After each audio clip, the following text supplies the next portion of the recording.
This is The Power of the Law of Attraction, trilogy of Neville Goddard's teachings. Contains the 3 books by Neville Goddard. Feeling is the Secret, At Your Command, Out of This World. Edition 2021 by David DeAngelis. Narrated by Stephanie Richardson and Jeff Lewis. All rights reserved. These books will teach you to become the master of your world and the creator aware of your destiny. In this precious anthology, the steps to make the deepest desires happen in reality are explained in a clear and exhaustive way. The world, and everything in it, is man's conditioned consciousness that objectifies itself. Consciousness is as much the cause as the substance of the whole world. Therefore, it is to consciousness that we must turn if we want to discover the secret of creation. Knowing the law of conscience and the method of putting that law into practice will allow you to achieve everything you want in life. Armed with active knowledge of this law, you will be able to build and maintain an ideal world. Consciousness is the one and only reality, not figuratively, but real. To be clear, this reality can be compared to a torrent that splits into 2 parts, the conscious and the subconscious. To make the law of consciousness work intelligently, it is necessary to understand the relationship between the conscious and the subconscious. The conscious is personal and selective. The subconscious is impersonal and non-selective. The conscious is the realm of effects. The subconscious is the realm of causes. By means of this law, which first conceives an idea and then imprints it on the subconscious, all things evolve from consciousness, and without this sequence, nothing of what happens would happen. The conscious imprints the subconscious, while the subconscious expresses everything that is imprinted on it. Feeling is the Secret by Neville Goddard. Narrated by Stephanie Richardson. July 1951. Of making many books there is no end. Ecclesiastes 12:12. He that would perfect himself in any art whatsoever, let him betake himself to reading of some sure and certain work upon his art many times over. For to read many books upon your art produceth confusion rather than learning. Old saying. For more free PDF books on the law of attraction and metaphysics, visit The Law of Attraction Haven. Forward. This book is concerned with the art of realizing your desire. It gives you an account of the mechanism used in the production of the visible world. It is a small book, but not slight. There is a treasure in it, a clearly defined road to the realization of your dreams. Were it possible to carry conviction to another by means of reasoned arguments and detailed instances, this book would be many times its size. It is seldom possible, however, to do so by means of written statements or arguments, since to the suspended judgment it always seems plausible to say that the author was dishonest or deluded, and therefore his evidence was tainted. Consequently, I have purposely omitted all arguments and testimonials, and simply challenged the open-minded reader to practice the law of consciousness as revealed in this book. Personal success will prove far more convincing than all the books that could be written on the subject. Neville. Chapter 1. Law and its Operation. The world, and all within it, is man's conditioned consciousness objectified. Consciousness is the cause as well as the substance of the entire world. So it is to consciousness that we must turn if we would discover the secret of creation. Knowledge of the law of consciousness and the method of operating this law will enable you to accomplish all you desire in life. Armed with a working knowledge of this law, you can build and maintain an ideal world. Consciousness is the one and only reality, not figuratively, but actually. This reality may, for the sake of clarity, be likened unto a stream which is divided into two parts, the conscious and the subconscious. In order to intelligently operate the law of consciousness, it is necessary to understand the relationship between the conscious and the subconscious. The conscious is personal and selective. The subconscious is impersonal and non-selective. The conscious is the realm of effect. The subconscious is the realm of cause. These two aspects are the male and female divisions of consciousness. The conscious is male. The subconscious is female. The conscious generates ideas and impresses these ideas on the subconscious. The subconscious receives ideas and gives form and expression to them. By this law, first conceiving an idea and then impressing the idea conceived on the subconscious, all things evolve out of consciousness, and without this sequence, there is not anything made that is made. The conscious impresses the subconscious, while the subconscious expresses all that is impressed upon it. The subconscious does not originate ideas, but accepts as true those which the conscious mind feels to be true, and, in a way known only to itself, objectifies the accepted ideas. Therefore, through his power to imagine and feel and his freedom to choose the idea he will entertain, man has control over creation. Control of the subconscious is accomplished through control of your ideas and feelings. The mechanism of creation is hidden in the very depth of the subconscious, the female aspect or womb of creation. The subconscious transcends reason and is independent of induction. It contemplates a feeling as a fact existing within itself, and on this assumption proceeds to give expression to it. The creative process begins with an idea, and its cycle runs its course as a feeling and ends in a volition to act. Ideas are impressed on the subconscious through the medium of feeling. No idea can be impressed on the subconscious until it is felt, but once felt, be it good, bad, or indifferent, it must be expressed. Feeling is the one and only medium through which ideas are conveyed to the subconscious. Therefore, the man who does not control his feeling may easily impress the subconscious with undesirable states. By control of feeling is not meant restraint or suppression of your feeling, but rather the disciplining of self to imagine and entertain only such feeling as contributes to your happiness. Control of your feeling is all important to a full and happy life.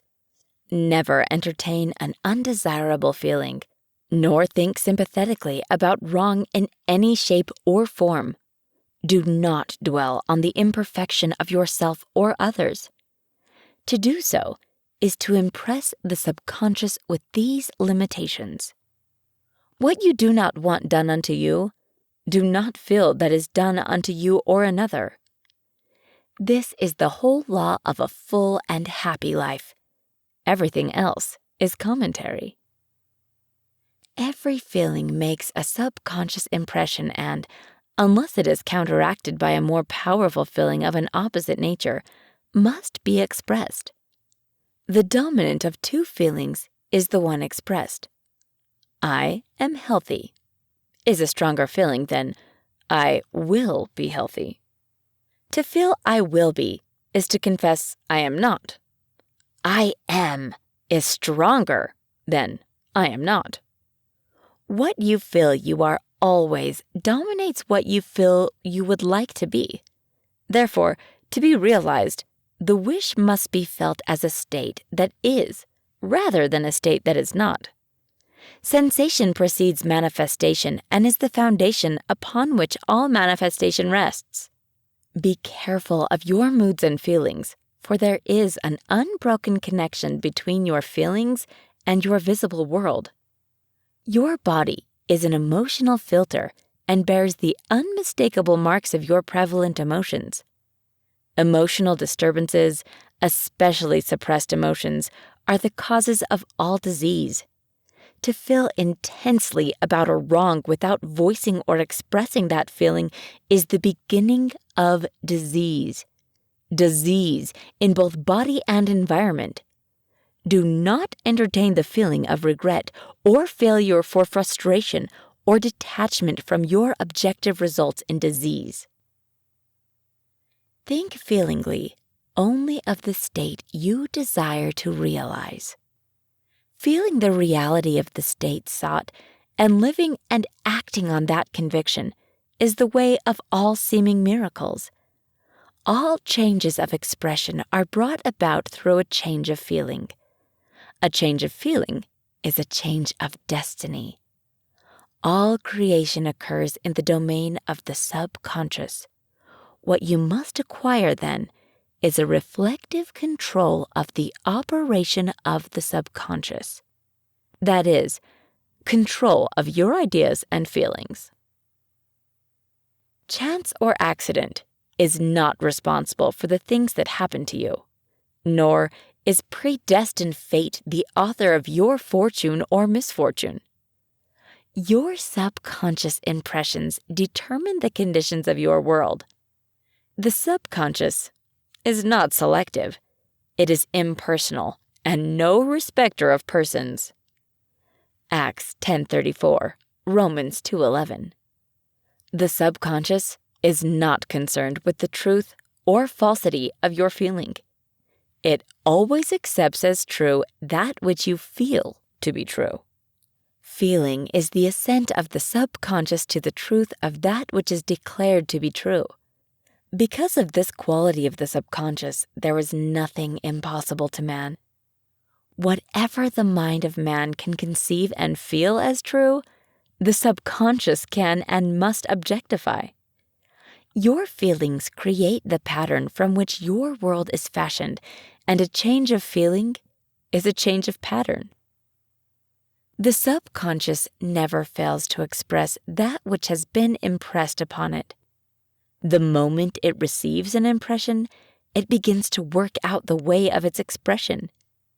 It accepts the feeling impressed upon it, your feeling, as a fact existing within itself, and immediately sets about to produce in the outer or objective world the exact likeness of that feeling.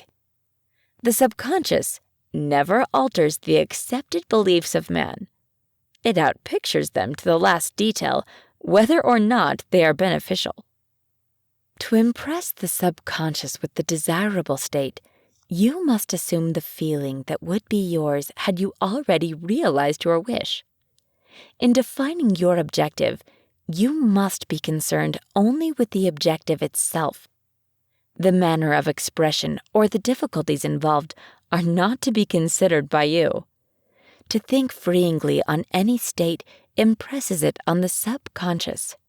Therefore, if you dwell on difficulties, barriers, or delay, the subconscious, by its very non-selective nature, accepts the feeling of difficulties and obstacles as your request and proceeds to produce them in your outer world. The subconscious is the womb of creation. It receives the idea unto itself through the feelings of man. It never changes the idea received, but always gives its form. Hence, the subconscious outpictures the idea in the image and likeness of the feeling received. To feel a state as hopeless or impossible is to impress the subconscious with the idea of failure. Although the subconscious faithfully serves man, it must not be inferred that the relation is that of a servant to a master, as was anciently conceived. The ancient prophets called it the slave and servant of man. St. Paul personified it as a woman and said, "The woman should be subject to man in everything." Ephesians 5:24, also 1 Corinthians 14:34, Ephesians 5:22, Colossians 3:18, 1 Peter 3:1. The subconscious does serve man and faithfully gives form to his feelings. However, the subconscious has a distinct distaste for compulsion and responds to persuasion rather than to command. Consequently, it resembles the beloved wife more than the servant. The husband is the head of the wife. Ephesians 5:23 may not be true of man and woman in their earthly relationship, but it is true of the conscious and the subconscious, or the male and female aspects of consciousness. The mystery, to which Paul referred when he wrote, "This is a great mystery," 5:32. "He that loveth his wife loveth himself," 5:28. "And they two shall be one flesh," 5:31, is simply the mystery of consciousness. Consciousness is really one and undivided, but for creation's sake, it appears to be divided into two. The conscious, objective, or male aspect truly is the head and dominates the subconscious, subjective, or female aspect. However, this leadership is not that of a tyrant, but of the lover. So, by assuming the feeling that would be yours were you already in possession of your objective, the subconscious is moved to build the exact likeness of your assumption. Your desires are not subconsciously accepted until you assume the feeling of their reality, for only through feeling is an idea subconsciously accepted, and only through this subconscious acceptance is it ever expressed. It is easier to ascribe your feeling to events in the world than to admit that the conditions of the world reflect your feeling. However, it is eternally true that the outside mirrors the inside. As within, so without. As above, so below. As below, so above. As within, so without. As without, so within. Correspondence, the second of the 7 principles of Hermes Trismegistus. A man can receive nothing unless it is given him from heaven. John 3:27. And the kingdom of heaven is within you. Luke 17:21. Nothing comes from without. All things come from within, from the subconscious. It is impossible for you to see other than the contents of your consciousness. Your world, in its every detail, is your consciousness objectified. Objective states bear witness of subconscious impressions. A change of impression results in a change of expression. The subconscious accepts as true that which you feel as true, and because creation is the result of subconscious impressions, you, by your feeling, determine creation. You are already that which you want to be, and your refusal to believe this is the only reason you do not see it. To seek on the outside for that which you do not feel you are is to seek in vain, for we never find that which we want. We find only that which we are. In short, you express and have only that which you are conscious of being or possessing. To him that hath, it is given. Matthew 13:12, 25:29, Mark 4:25, Luke 8:18, 19:26. Denying the evidence of the senses and appropriating the feeling of the wish fulfilled is the way to realization of your desire. Mastery of self-control of your thoughts and feelings is your highest achievement.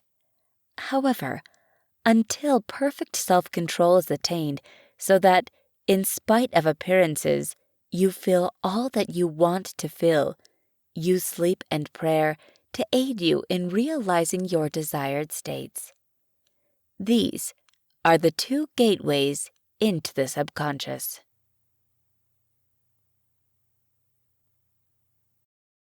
Chapter 2. Sleep. Sleep, the life that occupies 1/3 of our stay on Earth, is the natural door into the subconscious. So it is with sleep that we are now concerned. The conscious 2/3 of our life on Earth is measured by the degree of attention we give sleep. Our understanding of and delight in what sleep has to bestow will cause us, night after night, to set out for it as though we were keeping an appointment with a lover. In a dream, in a vision of the night, when deep sleep falleth upon men, in slumbering upon the bed, then he openeth the ears of men, and sealeth their instruction. Job 33. It is in sleep and in prayer, a state akin to sleep, that man enters the subconscious to make his impressions and receive his instructions. In these states, the conscious and subconscious are creatively joined. The male and female become one flesh. Sleep is the time when the male or conscious mind turns from the world of sense to seek its lover, or subconscious self. The subconscious, unlike the woman of the world who marries her husband to change him, has no desire to change the conscious, waking state, but loves it as it is and faithfully reproduces its likeness in the outer world of form. The conditions and events of your life are your children formed from the molds of your subconscious impressions in sleep. They are made in the image and likeness of your innermost feeling, that they may reveal you to yourself. As in heaven, so on earth. Matthew 6:10, Luke 11:2. As in the subconscious, so on earth. Whatever you have in consciousness as you go to sleep is the measure of your expression in the waking 2/3 of your life on earth. Nothing stops you from realizing your objective save your failure to feel that you are already that which you wish to be, or that you are already in possession of the thing sought. Your subconscious gives form to your desires only when you feel your wish fulfilled. The unconsciousness of sleep is the normal state of the subconscious. Because all things come from within yourself, and your conception of yourself determines that which comes, you should always feel the wish fulfilled before you drop off to sleep. You never draw out of the deep of yourself that which you want. You always draw that which you are, and you are that which you feel yourself to be, as well as that which you feel as true of others. To be realized, then, the wish must be resolved into the feeling or being of having or witnessing the state sought. This is accomplished by assuming the feeling of the wish fulfilled. The feeling which comes in response to the question, "How would I feel were my wish realized?" is the feeling which should monopolize and immobilize your attention as you relax into sleep. You must be in the consciousness of being, or having that which you want to be, or to have, before you drop off to sleep. Once asleep, man has no freedom of choice. His entire slumber is dominated by his last waking concept of self. It follows, therefore, that he should always assume the feeling of accomplishment and satisfaction before he tires in sleep. Come before me with singing and thanksgiving. Psalm 95:2. Enter into his gates with thanksgiving and into his courts with praise. Psalm 104. Your mood prior to sleep defines your state of consciousness as you enter into the presence of your everlasting lover, the subconscious. She sees you exactly as you feel yourself to be. If, as you prepare for sleep, you assume and maintain the consciousness of success by feeling, I am successful, you must be successful. Lie flat on your back with your head on a level with your body. Feel as you would were you in possession of your wish, and quietly relax into unconsciousness. He that keepeth Israel shall neither slumber nor sleep. Psalm 121:4. Nevertheless, he giveth his beloved sleep. Psalm 127:2. The subconscious never sleeps. Sleep is the door through which the conscious, waking mind passes to be creatively joined to the subconscious. Sleep conceals the creative act, while the objective world reveals it. In sleep, man impresses the subconscious with his conception of himself. What more beautiful description of this romance of the conscious and subconscious is there than that told in the Song of Solomon? By night on my bed I sought him whom my soul loveth. 3:1. I found him whom my soul loveth. I held him, and I not let him go, until I had brought him into my mother's house, and into the chamber of her that conceived me. 3:4. Preparing to sleep, you feel yourself into the state of the answered wish, and then relax into unconsciousness. Your realized wish is he whom you seek. By night, on your bed, you seek the feeling of the wish fulfilled, that you may take it with you into the chamber of her that conceived you, into sleep, or the subconscious which gave you form, that this wish also may be given expression. This is the way to discover and conduct your wishes into the subconscious. Feel yourself in the state of the realized wish and quietly drop off to sleep. Night after night, you should assume the feeling of being, having, and witnessing that which you seek to be, possess, and see manifested. Never go to sleep feeling discouraged or dissatisfied. Never sleep in the consciousness of failure. Your subconscious, whose natural state is sleep, sees you as you believe yourself to be, and whether it be good, bad, or indifferent, the subconscious will faithfully embody your belief. As you feel so, do you impress her, and she, the perfect lover, gives form to these impressions, and outpictures them as the children of her beloved. Thou art all fair, my love, there is no spot in thee. Song of Solomon 4:7. Is the attitude of mind to adopt before dropping off to sleep.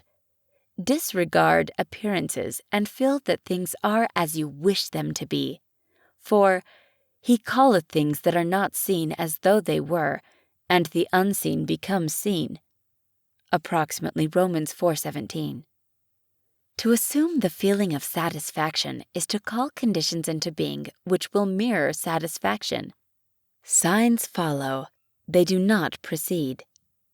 Proof that you are will follow the consciousness that you are. It will not precede it. You are an eternal dreamer, dreaming non-eternal dreams. Your dreams take form as you assume the feeling of their reality. Do not limit yourself to the past, knowing that nothing is impossible to consciousness. Begin to imagine states beyond the experiences of the past. Whatever the mind of man can imagine, man can realize. All objective, visible states were first subjective, invisible states, and you called them into visible by assuming the feeling of their reality. The creative process is first imagining and then believing the state imagined. Always imagine and expect the best.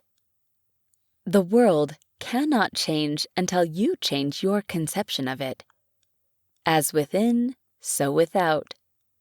Nations, as well as people, are only what you believe them to be.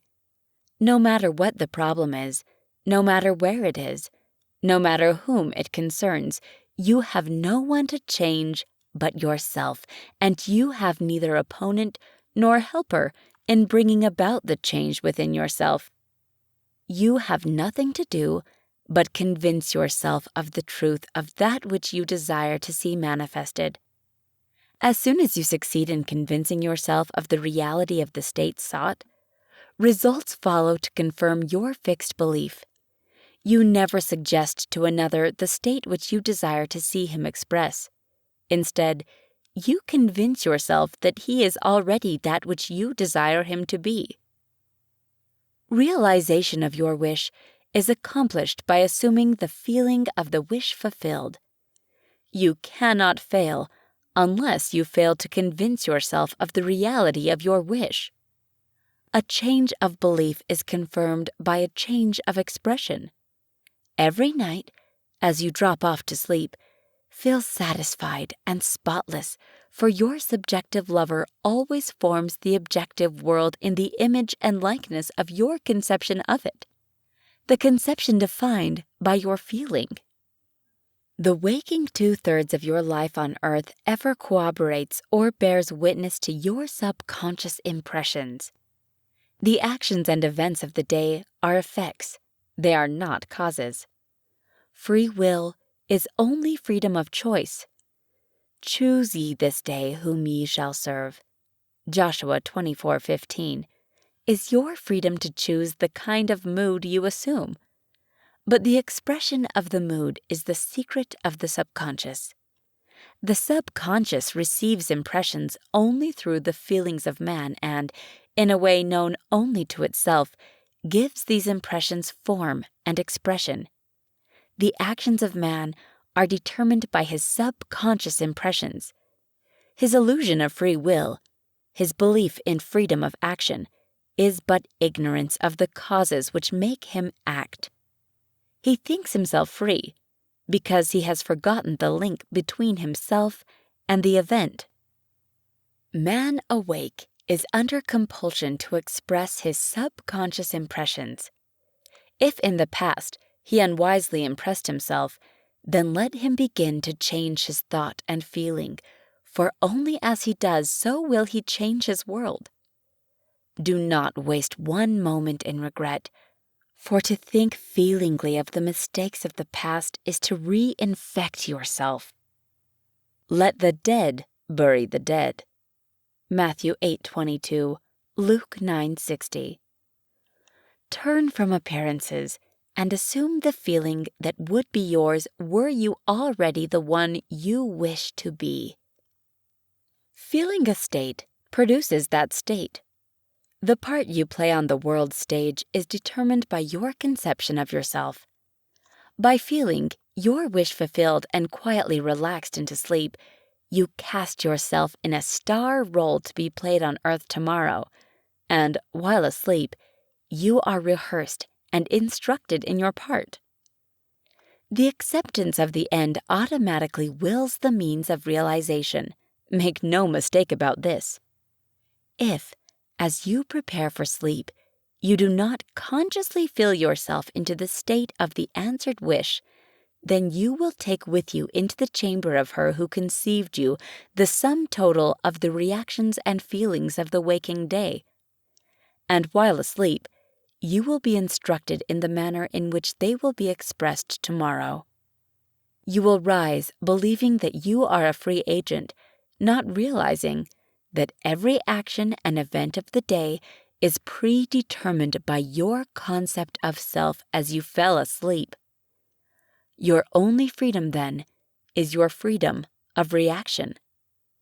You are free to choose how you feel and react to the day's drama. But the drama, the actions, events, and circumstances of the day have already been determined. Unless you consciously and purposely define the attitude of mind with which you go to sleep, you unconsciously go to sleep in the composite attitude of mind made up of all feelings and reactions of the day.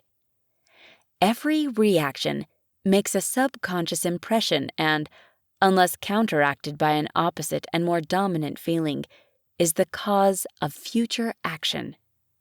Ideas enveloped in feeling are creative actions. Use your divine right wisely. Through your ability to think and feel, you have dominion over all creation. While you are awake, you are a gardener selecting seed for your garden, but, except a corn of wheat fall into the ground and die, it abideth alone. But if it die, it bringeth forth much fruit.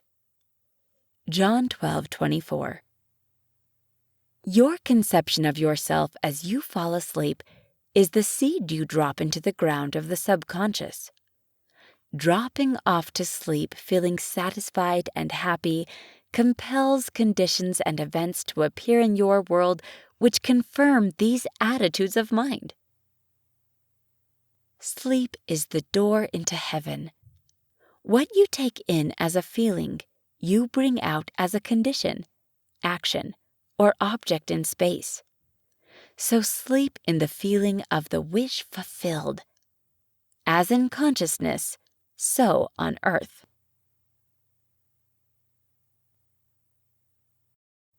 Chapter 3. Prayer. Prayer, like sleep, is also an entrance into the subconscious. When you pray, enter into your closet, and when you have shut your door, pray to your Father which is in secret, and your Father which is in secret shall reward you openly. Matthew 6:6. Prayer is an illusion of sleep, which diminishes the impression of the outer world and renders the mind more receptive to suggestion from within. The mind in prayer is in a state of relaxation and receptively akin to the feeling attained just before dropping off to sleep. Prayer is not so much what you ask for as how you prepare for its reception. Whatsoever things ye desire, when ye pray, believe that you have received them, and ye shall have them. Mark 11:24. The only condition required is that you believe that your prayers are already realized. Your prayer must be answered if you assume the feeling that would be yours were you already in possession of your objective. The moment you accept the wish as an accomplished fact, the subconscious finds means for its realization. To pray successfully, then, you must yield to the wish, that is, feel the wish fulfilled. The perfectly disciplined man is always in tune with the wish as an accomplished fact. He knows that consciousness is the one and only reality, that ideas and feelings are facts of consciousness and are as real as objects in space. Therefore, he never entertains a feeling which does not contribute to his happiness, for feelings are the causes of the actions and circumstances of his life. On the other hand, the undisciplined man finds it difficult to believe that which is denied by the senses, and usually accepts or rejects slowly on appearances of the senses. Because of this tendency to rely on the evidence of the senses, it is necessary to shut them out before starting to pray, before attempting to feel that which they deny. Whenever you are in the state of mind, I should like to, but I cannot, the harder you try, the less you are able to yield to that wish. You never attract that which you want, but always attract that which you are conscious of being. Prayer is the art of assuming the feeling of being and having that which you want. When the senses confirm the absence of your wish, all conscious effort to counteract this suggestion is futile and tends to intensify the suggestion. Prayer is the art of yielding to the wish and not the forcing of the wish. Whenever your feeling is in conflict with your wish, feeling will be the victor. The dominant feeling invariably expresses itself. Prayer must be without effort. In attempting to fix an attitude of mind which is denied by the senses, effort is fatal. To yield successfully to the wish as an accomplished fact, you must create a passive state, a kind of reverie or meditative reflection similar to the feeling which precedes sleep. In such a relaxed state, the mind is turned from the objective world and easily senses the reality of a subjective state. It is a state in which you are conscious and quite able to move or open your eyes, but have no desire to do so. An easy way to create this passive state is to relax in a comfortable chair or on a bed. If on a bed, lie flat on your back with your head on a level with your body. Close the eyes and imagine that you are sleepy. Feel, I am sleepy, so very sleepy. In a little while, a faraway feeling accompanied by a general lassitude and loss of all desire to move envelops you. You feel a pleasant, comfortable rest and not inclined to alter your position, although under other circumstances you would not be at all comfortable. When this passive state is reached, imagine that you have realized your wish. Not how it was realized, but simply the wish fulfilled. Imagine in picture form what you desire to achieve in life. Then feel yourself as having already achieved it. Thoughts produce tiny little speech movements which may be heard in the passive state of prayer as pronouncements from without. However, this degree of passivity is not essential to the realization of your prayers. All that is necessary is to create a passive state and feel the wish fulfilled. All you can possibly need or desire is already yours. You need no helper to give it to you. It is yours now. Call your desires into being by imagining and feeling your wish fulfilled. As the end is accepted, you become totally indifferent as to possible failure, for the acceptance of the end wills the means to that end. When you emerge from the moment of prayer, it is as though you were shown the happy and successful end of a play, although you were not shown how that end was achieved. However, having witnessed the end, regardless of any anticlimactic sequence, you remain calm and secure in the knowledge that the end has been perfectly defined. Chapter 4. Spirit, Feeling. Not by might, nor by power, but by my Spirit, saith the Lord of hosts. Zechariah 4:6. Get into the spirit of the state desired by assuming the feeling that would be yours were you already the one you want to be. As you capture the feeling of the state sought, you are relieved of all effort to make it so, for it is already so. There is a definite feeling associated with every idea in the mind of man. Capture the feeling associated with your realized wish by assuming the feeling that would be yours were you already in possession of the thing you desire, and your wish will objectify itself. Faith is feeling. According to your faith, feeling, be it unto you. Matthew 9:29. You never attract that which you want, but always that which you are. As a man is, so does he see. To him that hath it shall be given, and to him that hath not it shall be taken away. Matthew 13:12, 25:29, Mark 4:25, Luke 8:18, 19:26. That which you feel yourself to be you are, and you are given that which you are.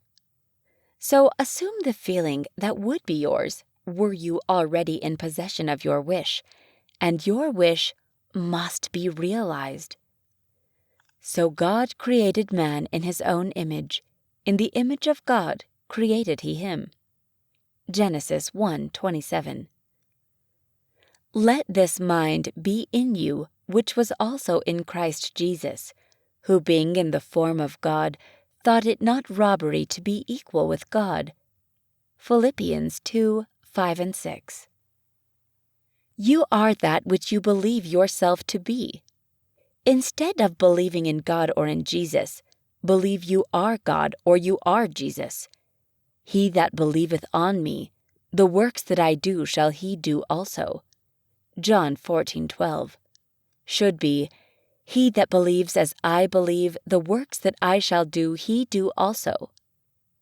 Jesus found it not strange to do the works of God because he believed himself to be God. I and my Father are one. John 10:30. It is natural to do the works of the one you believe yourself to be. So live in the feeling of being the one you want to be and that you shall be. When a man believes in the value of the advice given him and applies it, he establishes within himself the reality of success. This has been Feeling is the Secret by Neville Goddard, narrated by Stephanie Richardson. Production copyright 2020 by David DeAngelis, all rights reserved. This is At Your Command, How to Command and Get Anything by Neville Goddard. Edition 2021 by David DeAngelis. Narrated by Jeff Lewis. All rights reserved. This book contains the very essence of the principle of expression. Had I cared to, I could have expanded it into a book of several hundred pages, but such expansion would have defeated the purpose of this book. Commands, to be effective, must be short and to the point. The greatest command ever recorded is found in the few simple words, "And God said, Let there be light." In keeping with this principle, I now give to you, the reader, in these few pages, the truth as it was revealed to me. Can man decree a thing and have it come to pass? Most decidedly he can. Man has always decreed that which has appeared in his world, and is today decreeing that which is appearing in his world, and shall continue to do so as long as man is conscious of being man. Not one thing has ever appeared in man's world but what man decreed that it should. This you may deny, but try as you will, you cannot disprove it. For this decreeing is based upon a changeless principle. You do not command things to appear by your words or loud affirmations. Such vain repetition is more often than not confirmation of the opposite. Decreeing is ever done in consciousness. That is, every man is conscious of being that which he has decreed himself to be. The dumb man, without using words, is conscious of being dumb. Therefore, he is decreeing himself to be dumb. When the Bible is read in this light, you will find it to be the greatest scientific book ever written. Instead of looking upon the Bible as the historical record of an ancient civilization or the biography of the unusual life of Jesus, see it as a great psychological drama taking place in the consciousness of man. Claim it as your own, and you will suddenly transform your world from the barren deserts of Egypt to the promised land of Canaan. Everyone will agree with the statement that all things were made by God, and without Him there is nothing made that is made. But what man does not agree upon is the identity of God. All the churches and priesthoods of the world disagree as to the identity and true nature of God. The Bible proves beyond the shadow of a doubt that Moses and the prophets were in 100% accord as to the identity and nature of God. And Jesus' life and teachings are in agreement with the findings of the prophets of old. Moses discovered God to be man's awareness of being when he declared these little understood words, "I am has sent me unto you." David sang in his Psalms, "Be still and know that I am God." Isaiah declared, "I am the Lord, and there is none else. There is no God beside me. I girded thee, though thou hast not known me. I form the light and create darkness. I make peace and create evil. I, the Lord, do all these things." The awareness of being as God is stated hundreds of times in the New Testament. To name but a few, I am the shepherd. I am the door. I am the resurrection and the life. I am the way. I am the Alpha and Omega. I am the beginning and the end. And again, whom do you say that I am? It is not stated, I, Jesus, am the door. I, Jesus, am the way. Nor is it said, whom do you say that I, Jesus, am? It is clearly stated, I am the way.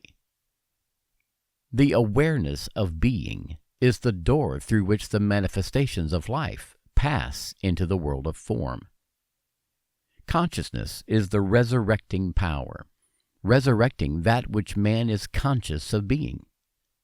Man is ever out-picturing that which he is conscious of being.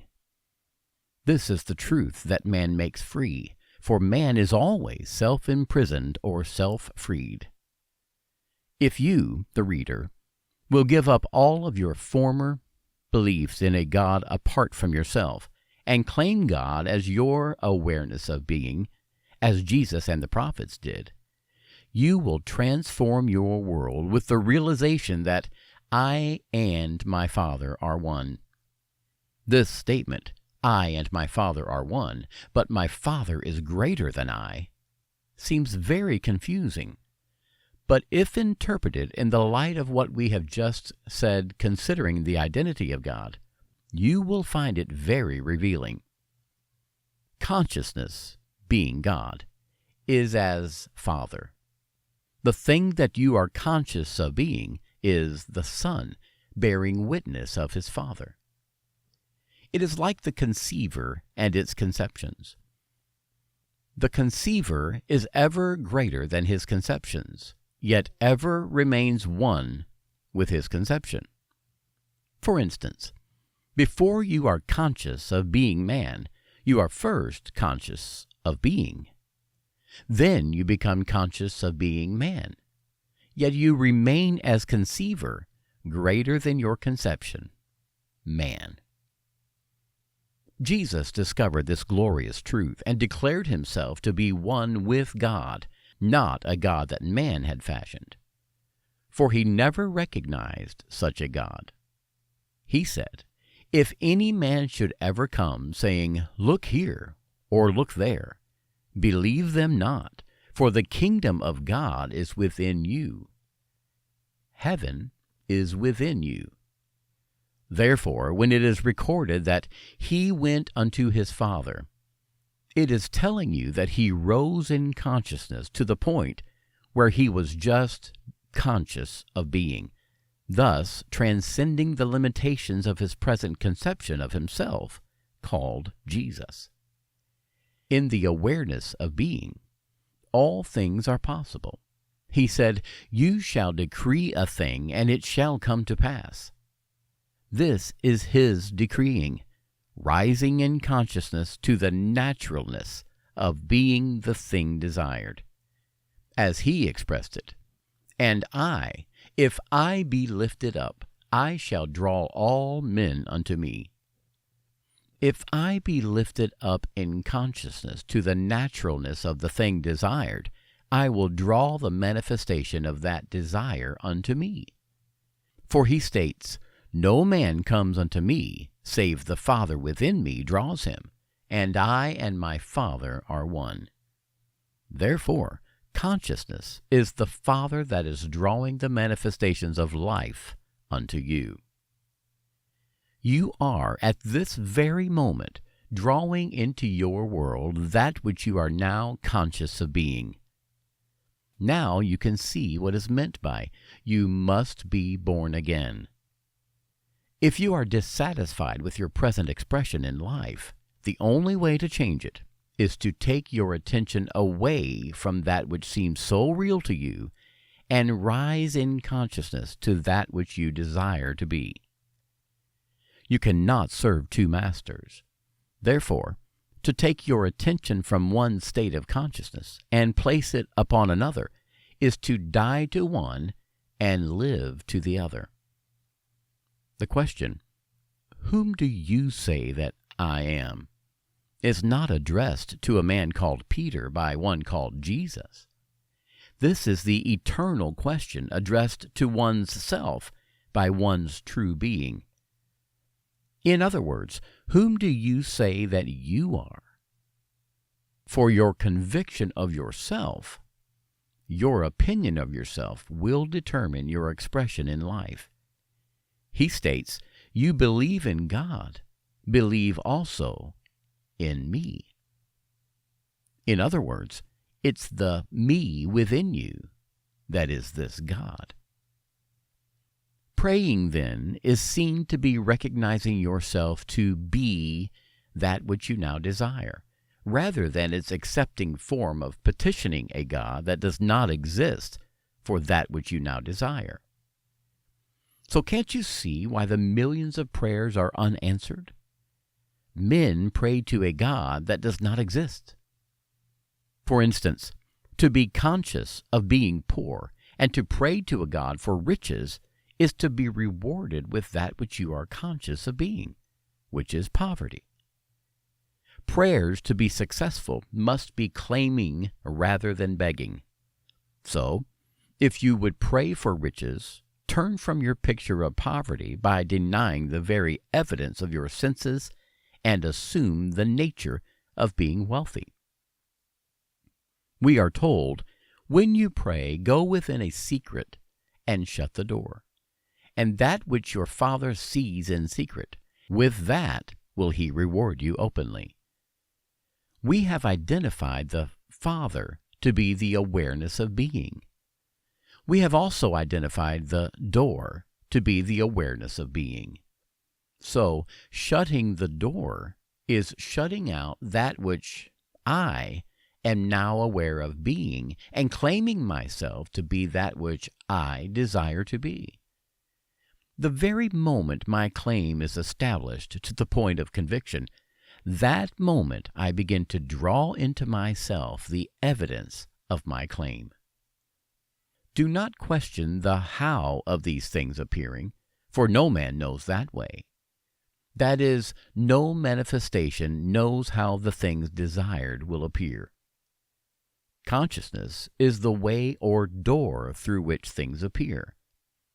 He said, "I am the way," not "I, John Smith, am the way," but "I am."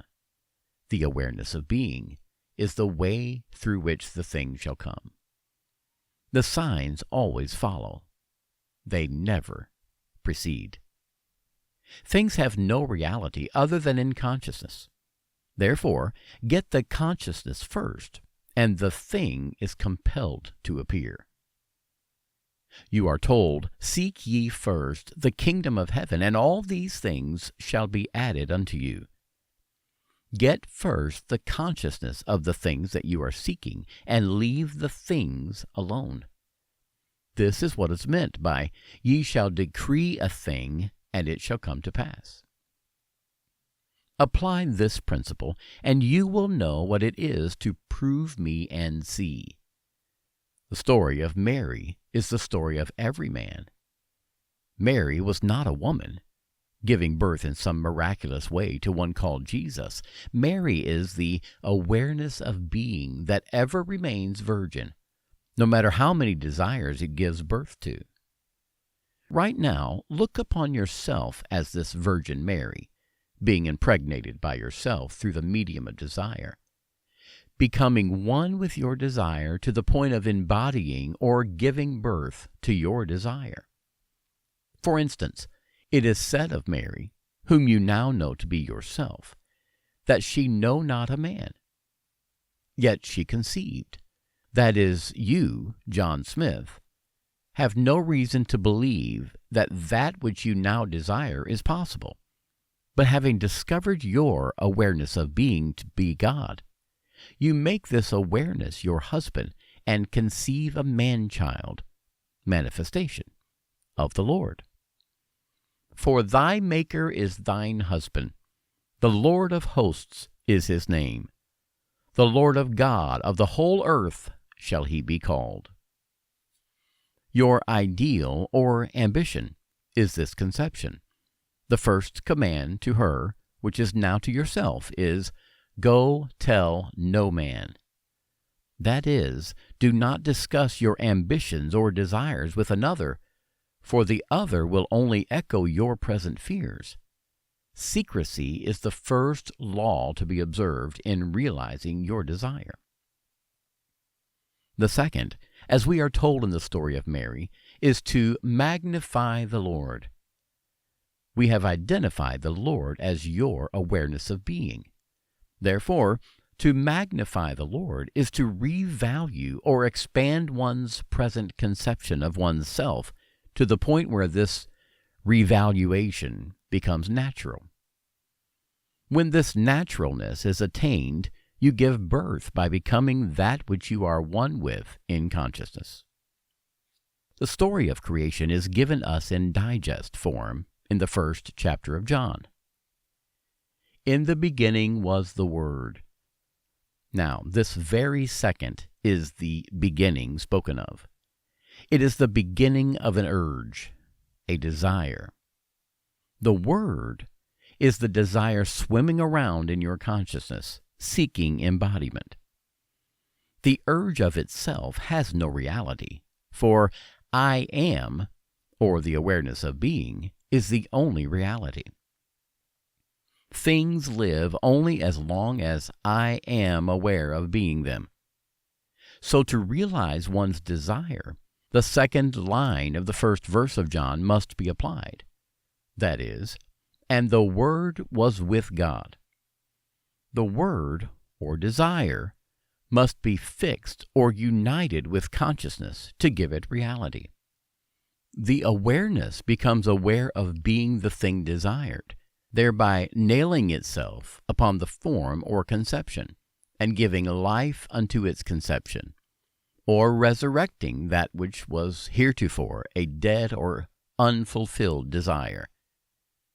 Two shall agree as touching anything, and it shall be established on earth. This agreement is never made between two persons. It is between the awareness and the thing desired.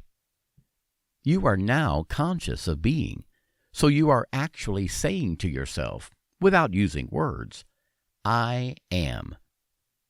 Now, if it is a state of health that you are desirous of attaining, before you have any evidence of health in your world, you begin to feel yourself to be healthy. And the very second the feeling, I am healthy, is attained, the two have agreed. That is, I am and health have agreed to be one, and this agreement ever results in the birth of a child, which is the thing agreed upon, in this case, health. And because I made the agreement, I express the thing agreed. So you can see why Moses stated, I am hath sent me. For what being other than I am could send you into expression? None. For I am the way. Beside me there is no other. If you take the wings of the morning and fly into the uttermost parts of the world, or if you make your bed in hell, you will still be aware of being. You are ever sent into expression by your awareness, and your expression is ever that which you are aware of being. Again, Moses stated, I am that I am. Now here is something to always bear in mind. You cannot put new wine in old bottles, or new patches upon old garments. That is, you cannot take with you into the new consciousness any part of the old man. All of your present beliefs, fears, and limitations are weights that bind you to your present level of consciousness. If you would transcend this level, you must leave behind all that is now your present self or conception of yourself. To do this, you take your attention away from all that is now your problem or limitation and dwell upon just being. That is, you say silently, but feeling to yourself, I am. Do not condition this awareness as yet. Just declare yourself to be, and continue to do so until you are lost in the feeling of just being, faceless and formless. When this expansion of consciousness is attained, then, within the formless deep of yourself, give form to the new conception by feeling yourself to be that which you desire to be. You will find within this deep of yourself all things to be divinely possible. Everything in the world which you can conceive of being is to you, within this present formless awareness, a most natural attainment. The invitation given us in the Scripture is to be absent from the body and be present with the Lord. The body being your former conception of yourself, and the Lord your awareness of being. This is what is meant when Jesus said to Nicodemus, Ye must be born again, for except ye be born again, ye cannot enter the kingdom of heaven. That is, except you leave behind your present conception of yourself and assume the nature of the new birth, you will continue to outpicture your present limitations. The only way to change your expressions of life is to change your consciousness. For consciousness is the reality that eternally solidifies itself in the things round about you. Man's world, in its every detail, is his consciousness outpictured. You can no more change your environment or world by destroying things than you can your reflection by destroying the mirror. Your environment and all within it reflects that which you are in consciousness. As long as you continue to be that in consciousness, so long will you continue to outpicture it in your world. Knowing this, begin to revalue yourself. Man has placed too little value upon himself. In the book of Numbers, you will read, In that day there were giants in the land, and we were in our own sight as grasshoppers. And we were in their sight as grasshoppers. This does not mean a time in the dim past when man had the stature of giants. Today is the day, the eternal now, when conditions round about you have attained the appearance of giants, such as unemployed, the armies of your enemy, your problems, and all things that seem to threaten you. Those are the giants that make you feel yourself to be a grasshopper. But you are told you were first, in your own sight, a grasshopper, and because of this, you were to the giants a grasshopper. In other words, you can only be to others what you are first to yourself. Therefore, to revalue yourself and begin to feel yourself to be the giant, a center of power, is to dwarf these former giants and make of them grasshoppers.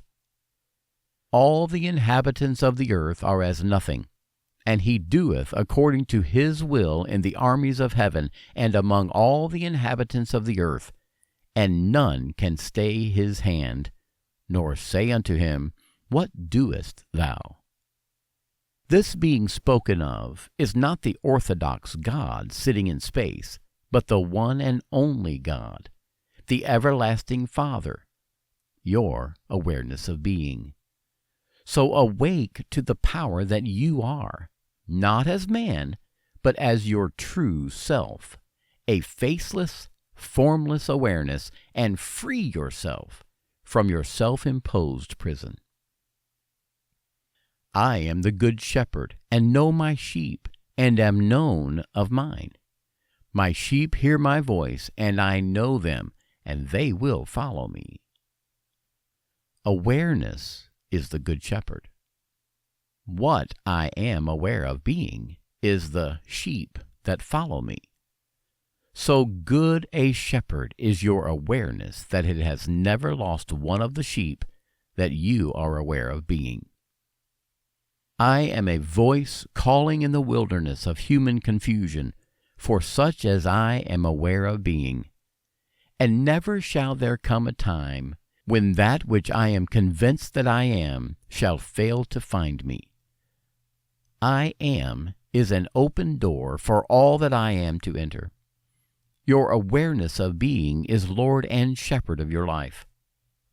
So, the Lord is my shepherd, I shall not want, is seen in its true light now to be your consciousness. You could never be in want of proof or lack the evidence of that which you are aware of being. This being true, why not become aware of being great, God-loving, wealthy, healthy, and all attributes that you admire?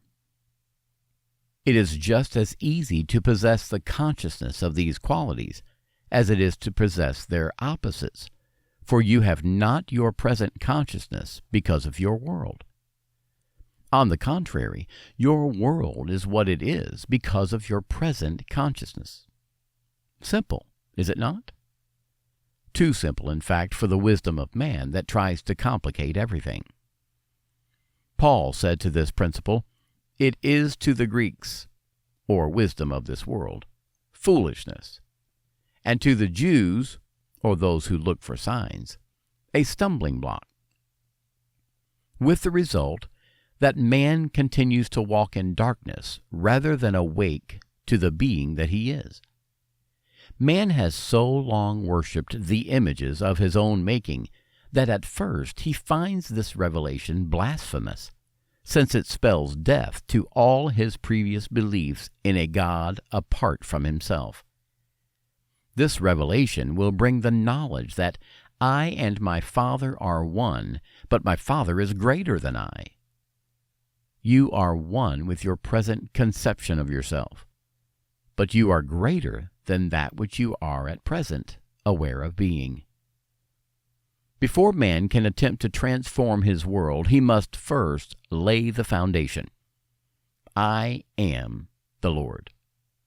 That is, man's awareness, his consciousness of being, is God. Until this is firmly established so that no suggestion or argument put forward by others can shake it, he will find himself returning to the slavery of his former beliefs. If ye believe not that I am He, ye shall die in your sins.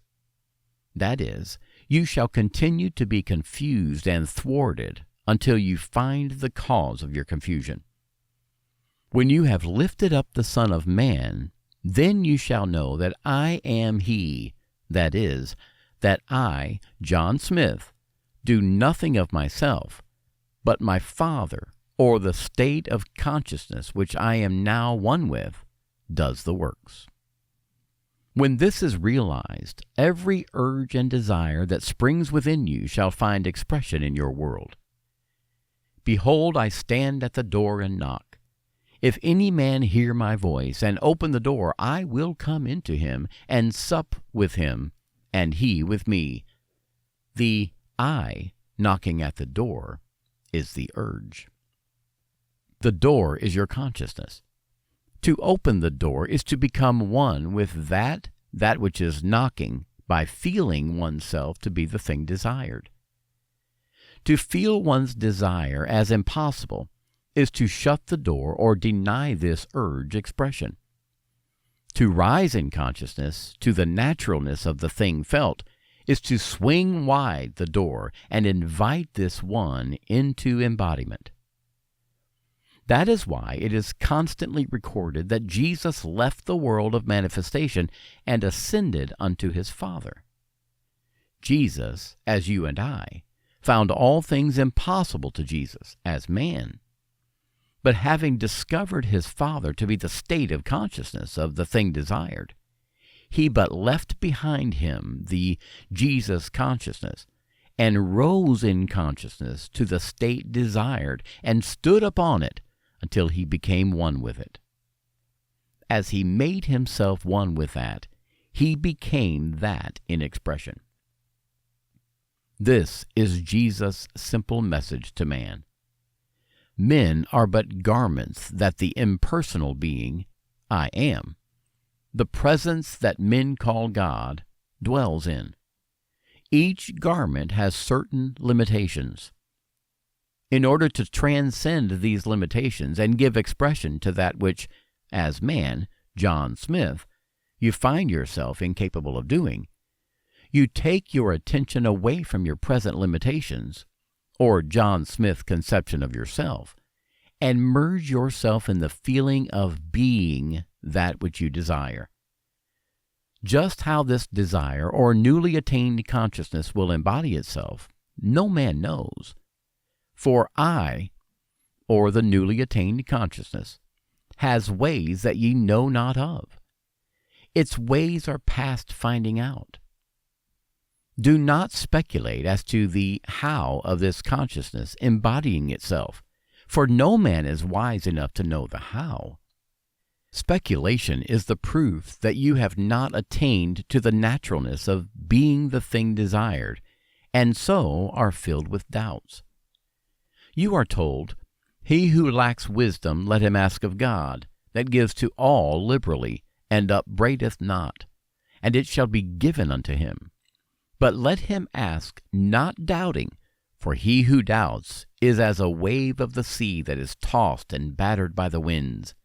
And let not such a one think that he shall receive anything from the Lord. You can see why this statement is made, for only upon the rock of faith can anything be established. If you have not the consciousness of the thing, you have not the cause or foundation upon which thing is erected. A proof of this established consciousness is given you in the words, "Thank you, Father." When you come into the joy of thanksgiving, so that you actually feel grateful for having received that which is not yet apparent to the senses, you have definitely become one in consciousness with the thing for which you gave thanks. God, your awareness, is not mocked. You are ever receiving that which you are aware of being, and no man gives thanks for something which he has not received. Thank you, Father, is not, as it is used by many today, a sort of magical formula. You need never utter aloud the words, "Thank you, Father." In applying this principle as you rise in consciousness to the point where you are really grateful and happy for having received the thing desired, you automatically rejoice and give thanks inwardly. You have already accepted the gift, which was but a desire before you rose in consciousness, and your faith is now the substance that shall clothe your desire.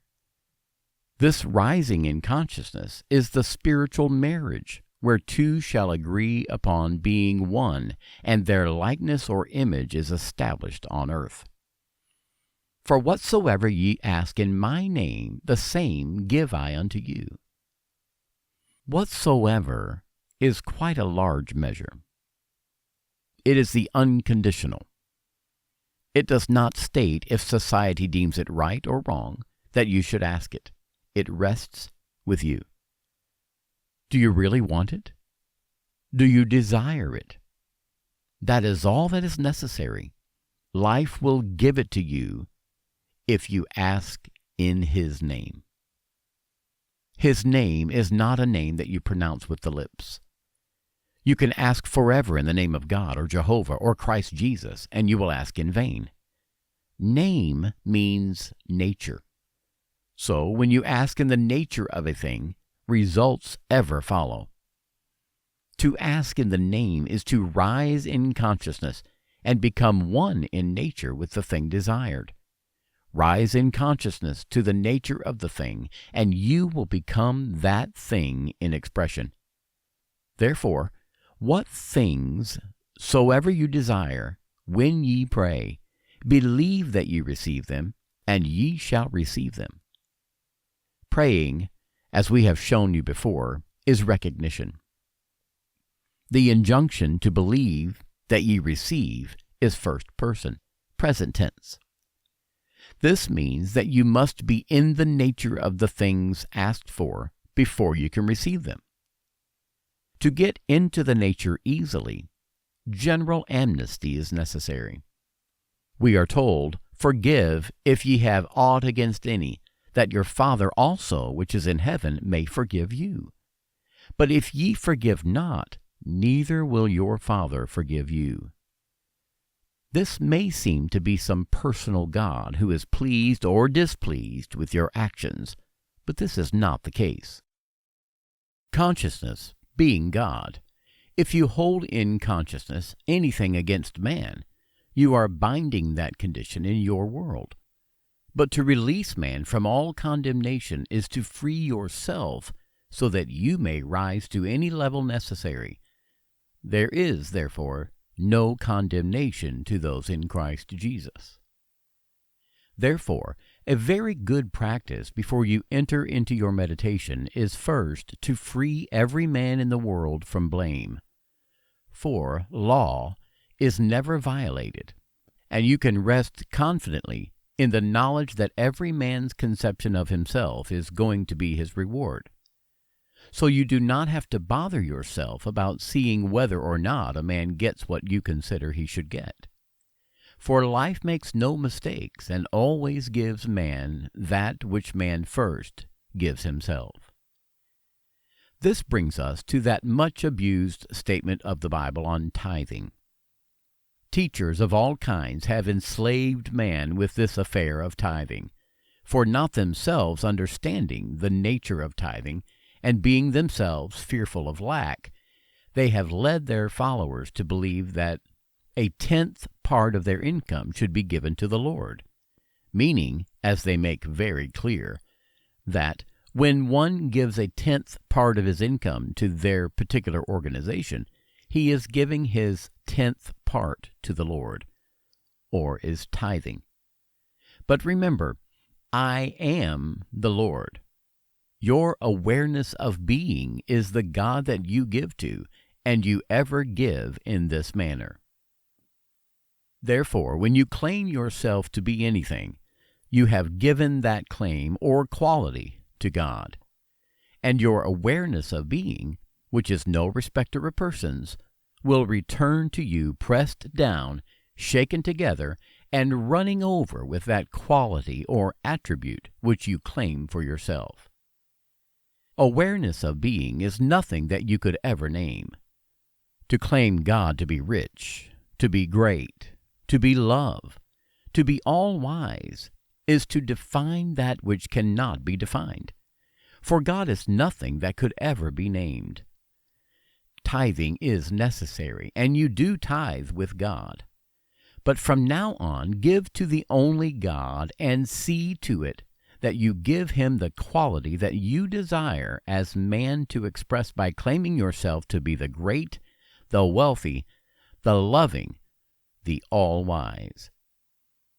Do not speculate as to how you shall express these qualities or claims, for life has a way that you, as man, not know of. Its ways are past finding out. But I assure you, the day you claim these qualities to be the point of conviction, your claims will be honored. There is nothing covered that shall not be uncovered. That which is spoken in secret shall be proclaimed from the housetops. That is, your secret convictions of yourself, these secret claims that no man knows of, when really believed, will be shouted from the housetops in your world. For your convictions of yourself are the words of the God within you, which words are spirit, and cannot return unto you void, but must accomplish whereunto they are sent. You are at this moment calling out the infinite, that which you are now conscious of being, and not one word or conviction will fail to find you. I am the vine, and ye are the branches. Consciousness is the vine, and those qualities which are now conscious of being are as branches that you feed and keep alive. Just as a branch has no life except it be rooted in the vine, so likewise things have no life except you be conscious of them. Just as a branch withers and dies if the sap of the vine ceases to flow towards it, so do things in your world pass away if you take your attention from them, because your attention is the sap of life that keeps alive and sustains the things of your world. To dissolve a problem that now seems so real to you, all that you do is remove your attention from it. In spite of its seeming reality, turn from it in consciousness. Become indifferent and begin to feel yourself to be that which would be the solution of the problem. For instance, if you were imprisoned, no man would have to tell you that you should desire freedom. Freedom, or rather the desire of freedom, would be automatic. So why look behind the four walls of your prison bars? Take your attention from being imprisoned and begin to feel yourself to be free. Feel it to the point where it is natural. The very second you do so, the prison bars will dissolve. Apply this same principle to any problem. I have seen people who were in debt up to their ears apply this principle, and in the twinkling of an eye, debts that were mountainous were removed. I have seen those whom doctors have given up as incurable take their attention away from their problem of disease and begin to feel themselves to be well, in spite of the evidence of their sense to the contrary. In no time at all, this so-called incurable disease vanished and left no scar. Your answer to, "Whom do you say that I am?" ever determines your expression. As long as you are conscious of being imprisoned or diseased or poor, so long will you continue to outpicture or express these conditions. When man realized that he is now that which he is seeking, and begins to claim that he is, he will have the proof of his claim. This cue is given you in words, "Whom seek ye?" And they answered, "Jesus." And the voice said, "I am he." Jesus here means salvation or Savior. You are seeking to be salvaged from that which is not your problem. I am is he that will save you. If you are hungry, your Savior is food. If you are poor, your Savior is riches. If you are imprisoned, your Savior is freedom. If you are diseased, it will not be a man called Jesus who will save you, but health will become your Savior. Therefore, claim, I am He. In other words, claim yourself to be the thing desired. Claim it in consciousness, not in words, and consciousness will reward you with your claim. You are told, you shall find me when you feel after me. Well, feel after that quality in consciousness until you feel yourself to be it. When you lose yourself in the feeling of being it, the quality will embody itself in your world. You are healed from your problem when you touch the solution of it. Who has touched me? For I perceive virtue has gone out of me. Yes, the day you touch this being within you, feeling yourself to be cured or healed, virtues will come out of your very self and solidify themselves in your world as healings. It is said, you believe in God, believe also in me, for I am He. Have faith in God. He made himself one with God and found it not robbery to do the works of God. Go you and do likewise. Yes, begin to believe your awareness, your consciousness of being, to be God. Claim for yourself all the attributes that you have heretofore given an external God, and you will begin to express these claims. For I am not a God afar off. I am nearer than your hands and feet, nearer than your very breathing. I am your awareness of being. I am that in which all that I shall ever be aware of being shall begin and end. For before the world was, I am, and when the world shall cease to be, I am. Before Abraham was, I am. This I am is your awareness. Except the Lord build the house, they labor in vain that build it. The Lord being your consciousness, except that which you seek is first established in your consciousness, you will labor in vain to find it. All things must begin and end in consciousness. So, blessed indeed is the man that trusteth in himself, for man's faith in God will ever be measured by his confidence in himself. You believe in a God, believe also in me. Put not your trust in men, for men but reflect the being that you are, and can only bring to you or do unto you that which you have first done unto yourself. No man taketh away my life, I lay it down myself. I have the power to lay it down and the power to take it up again. No matter what happens to man in this world, it is never an accident. It occurs under the guidance of an exact and changeless law.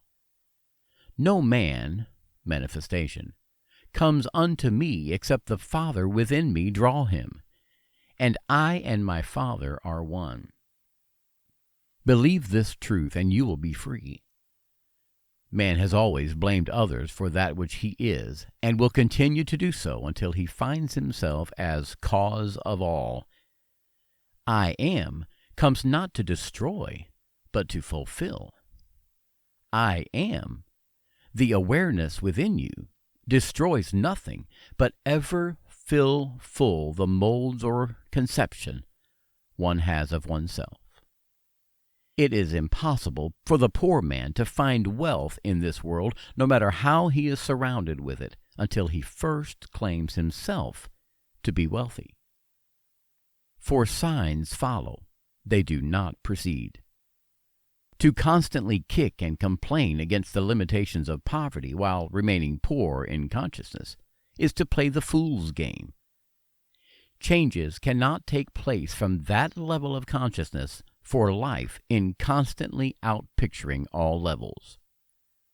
Follow the example of the prodigal son. Realize that you yourself brought about this condition of waste and lack, and make the decision within yourself to rise to a higher level where the fatted calf, the ring, and the robe await your claim. There was no condemnation of the prodigal when he had the courage to claim this inheritance as his own. Others will condemn us only as long as we continue in that for which we condemn ourselves. So, happy is the man that condemneth himself, not in that which he alloweth. For to life nothing is condemned, all is expressed. Life does not care whether you call yourself rich or poor, strong or weak. It will eternally reward you with that which you claim as true of yourself. The measurements of right and wrong belong to man alone. To life there is nothing right or wrong. As Paul stated in his letters to the Romans, I know and am persuaded by the Lord Jesus that there is nothing unclean of itself. But to him that esteemeth anything to be unclean, to him it is unclean. Stop asking yourself whether you are worthy or unworthy to receive that which you desire. You, as man, did not create the desire. Your desires are ever fashioned within you because of what you now claim yourself to be. When a man is hungry, without thinking, he automatically desires food. When imprisoned, he automatically desires freedom, and so forth. Your desires contain within themselves the plan of self-expression.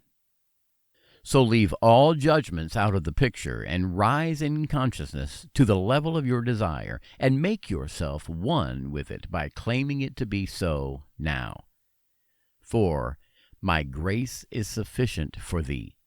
My strength is made perfect in weakness. Have faith in this unseen claim until the conviction is born within you that it is so. Your confidence in this claim will pay great rewards.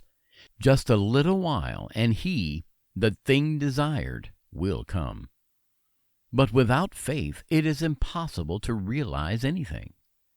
Through faith, the worlds were framed, because faith is the substance of the thing hoped for, the evidence of the thing not yet seen. Don't be anxious or concerned as to results. They will follow just as surely as the day follows night. Look upon your desires, all of them, as the spoken words of God, and every word or desire a promise. The reason most of us fail to realize our desires is because we are constantly conditioning them. Do not condition your desire. Just accept it as it comes to you. Give thanks for it to the point that you are grateful for having already received it. Then go about your way in peace. Such acceptance of your desire is like dropping seed, fertile seed, into prepared soil. For when you can drop the thing desired in consciousness, confident that it shall appear, you have done all that is expected to you. But to be worried or concerned about how of your desire maturing is to hold these fertile seeds in a mental grasp, and therefore never to have dropped them in the soil of confidence. The reason men condition their desires is because they constantly judge after the appearance of being and see the things as real, forgetting that the only reality is the consciousness back of them. To see things as real is to deny that all things are possible to God. The man who is imprisoned and sees his four walls as real is automatically denying the urge or promise of God within him of freedom.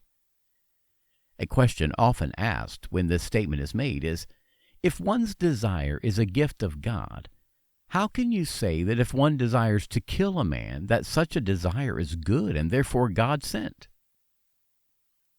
In answer to this, let me say that no man desires to kill another. What he does desire is to be freed from such a one.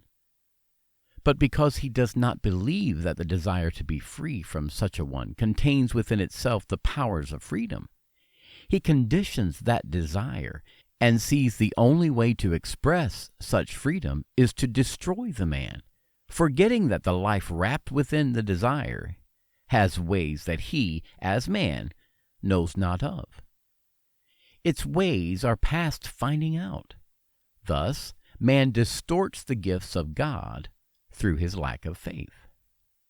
Problems are the mountains spoken of that can be removed if one has but the faith of a grain of a mustard seed.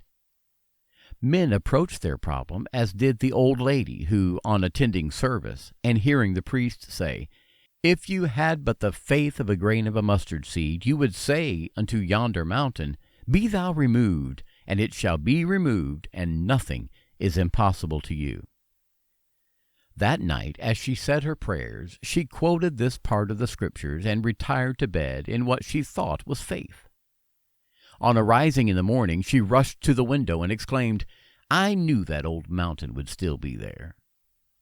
For this is how man approaches his problem. He knows that they are still going to confront him. And because life is no respecter of persons and destroys nothing, it continues to keep alive that which he is conscious of being. Things will disappear only as man changes in consciousness. Deny it if you will, it still remains a fact that consciousness is the only reality, and things but mirror that which you are in consciousness. So the heavenly state that you are seeking will be found only in consciousness, for the kingdom of heaven is within you. As the will of heaven is ever done on earth, you are today living in the heaven that you have established within you. For here on this very earth your heaven reveals itself. The kingdom of heaven really is at hand. Now is the accepted time. So create a new heaven. Enter into a new state of consciousness, and a new earth will appear. The former things shall pass away. They shall not be remembered, not come into my mind any more. For behold, I, your consciousness, come quickly, and my reward is with me.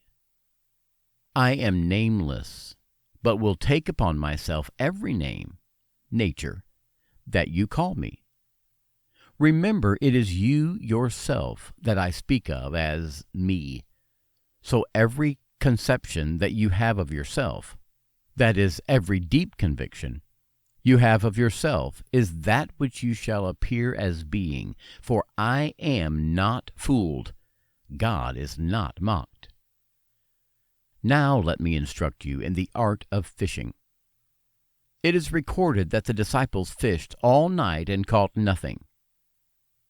Then Jesus came upon the scene and told them to cast their nets in once more into the same waters that only a moment before were barren, and this time their nets were bursting with the catch. This story is taking place in the world today right within you, the reader. For you have within you all the elements necessary to go fishing. But until you find that Jesus Christ, your awareness, is Lord, you will fish as did the disciples in the night of human darkness. That is, you will fish for things, thinking things to be real, and will fish with the human bait, which is a struggle and an effort, trying to make contact with this one and that one, trying to coerce this being or the other being, and all such effort will be in vain. But when you discover your awareness of being to be Christ Jesus, you will let Him direct your fishing. And you will fish in consciousness for the things that you desire. For your desire will be the fish that you will catch, because your consciousness is the only living reality you will fish in the deep waters of consciousness. If you would catch that which is beyond your present capacity, you must launch out into deeper waters, for within your present consciousness, such fish or desires cannot swim. To launch out into deeper waters, you leave behind you all that is now your present problem or limitation by taking your attention away from it. Turn your back completely upon every problem and limitation that you now possess. Dwell upon just being by saying, I am, I am, I am, to yourself. Continue to declare to yourself that you just are. Do not condition this declaration. Just continue to feel yourself to be, and without warning, you will find yourself slipping the anchor that tied you to the shallow of your problems and moving out into the deep. This is usually accompanied with the feeling of expansion. You will feel yourself expand as though you were actually growing. Don't be afraid, for courage is necessary. You are not going to die to anything by your former limitations, but they are going to die as you move away from them, for they live only in your consciousness. In this deep or expanded consciousness, you will find yourself to be a power that you had never dreamt of before. The thing desired before you shoved off from the shores of limitation are the fish you are going to catch in this deep. Because you have lost all consciousness of your problems and barriers, it is now the easiest thing in the world to feel yourself to be one with the things desired. Because I am, your consciousness, is the resurrection and life, you must attach this resurrecting power that you are to the thing desired if you would make it appear and live in your world. Now you begin to assume the nature of the thing desired by feeling. I am wealthy. I am free. I am strong. When these feels are fixed within yourself, your formless being will take upon itself the forms of the things felt. You become crucified upon the feelings of wealth, freedom, and strength. Remain buried in the stillness of these convictions. Then, as a thief in the night, and when you least expect it, these qualities will be resurrected in your world as living realities. The world shall touch you, and see that you are flesh and blood, for you shall begin to bear fruit of the nature of these qualities newly appropriated. This is the art of successful fishing for the manifestations of life. Successful realization of the thing desired is also told us in the story of Daniel in the lion's den. Here, it is recorded that Daniel, while in the lion's den, turned his back upon the lions and looked towards the light coming from above, that the lions remained powerless, and Daniel's faith in his God saved him. This also is your story, and you too must do as Daniel did. If you found yourself in a lion's den, you would have no other concern but lions. You would not be thinking of one thing in the world but your problem, which problem would be lions. Yet you are told that Daniel turned his back upon them and looked towards the light that was his God. If we would follow the example of Daniel, we would, while imprisoned within the den of poverty, of sickness, take our attention away from our problems of debts or sickness and dwell upon the thing we seek.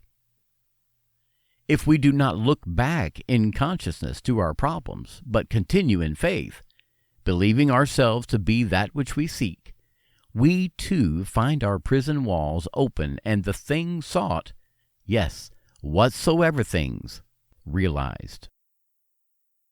Another story is told us of the widow and the 3 drops of oil. The prophet asked the widow, "What have ye in your house?" And she replied, 3 drops of oil. He then said to her, "Go borrow vessels, close the door after ye have returned into your house, and begin to pour."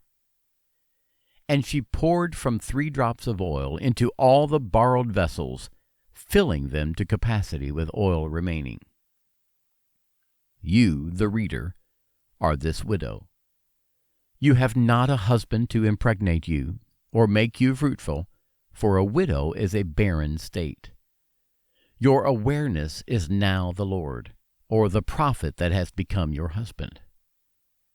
Follow the example of the widow, who instead of recognizing an emptiness or nothingness, recognized the something, 3 drops of oil. Then the command to her, Go within and close the door. That is, shut the door of the senses that tell you of the empty measures, the debts, the problems.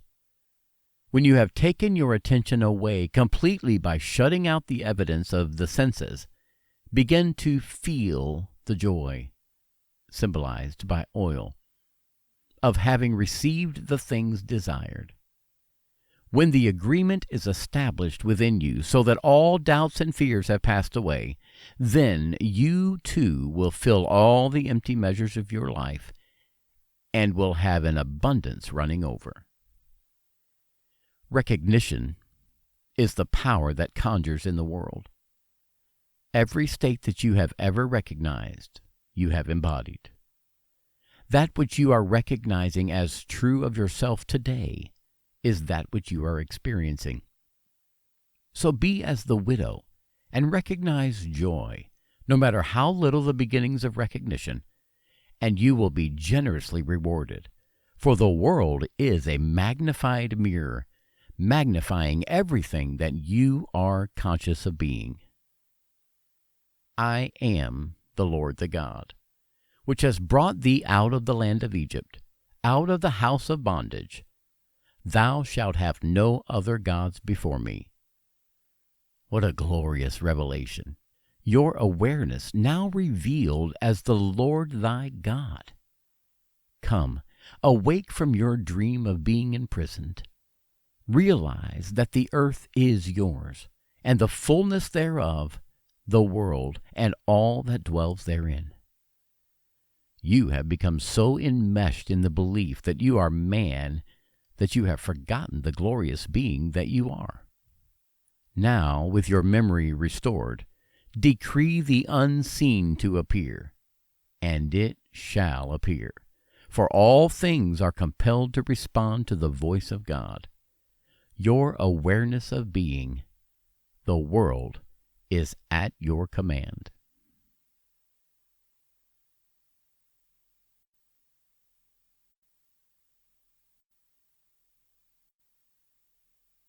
This has been At Your Command, How to Command and Get Anything, by Neville Goddard.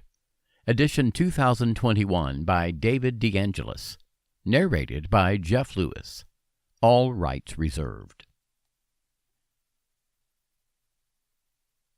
This is Out of This World, The Art of Intentional Creation, by Neville Goddard. Audiobook edition 2021 by David DeAngelis. Narrated by Jeff Lewis. All rights reserved. Chapter 1. Thinking Fourth Dimensionally.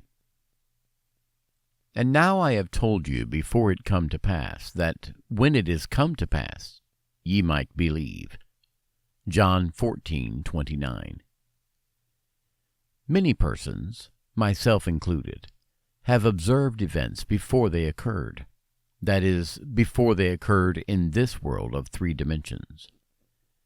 Since man can observe an event before it occurs in the 3 dimensions of space, life on earth must proceed according to plan, and this plan must exist elsewhere in another dimension and be slowly moving through our space.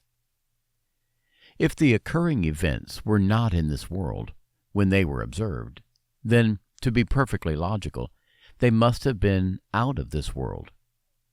And whatever is there to be seen before it occurs here must be predetermined from the point of view of man, awake in the 3-dimension world. Thus, the question arises, are we able to alter our future? My object in writing these pages is to indicate possibilities inherent in man, to show that a man can alter his future, but, thus altered, it forms again a deterministic sequence starting from the point of interference, a future that will be consistent with the alteration. The most remarkable feature of a man's future is its flexibility. It is determined by his attitudes rather than by his acts. The cornerstone on which all things are based is man's concept of himself. He acts as he does, as the experiences that he does, because his concept of himself is what it is, and for no other reason. Had he a different concept of self, he would act differently.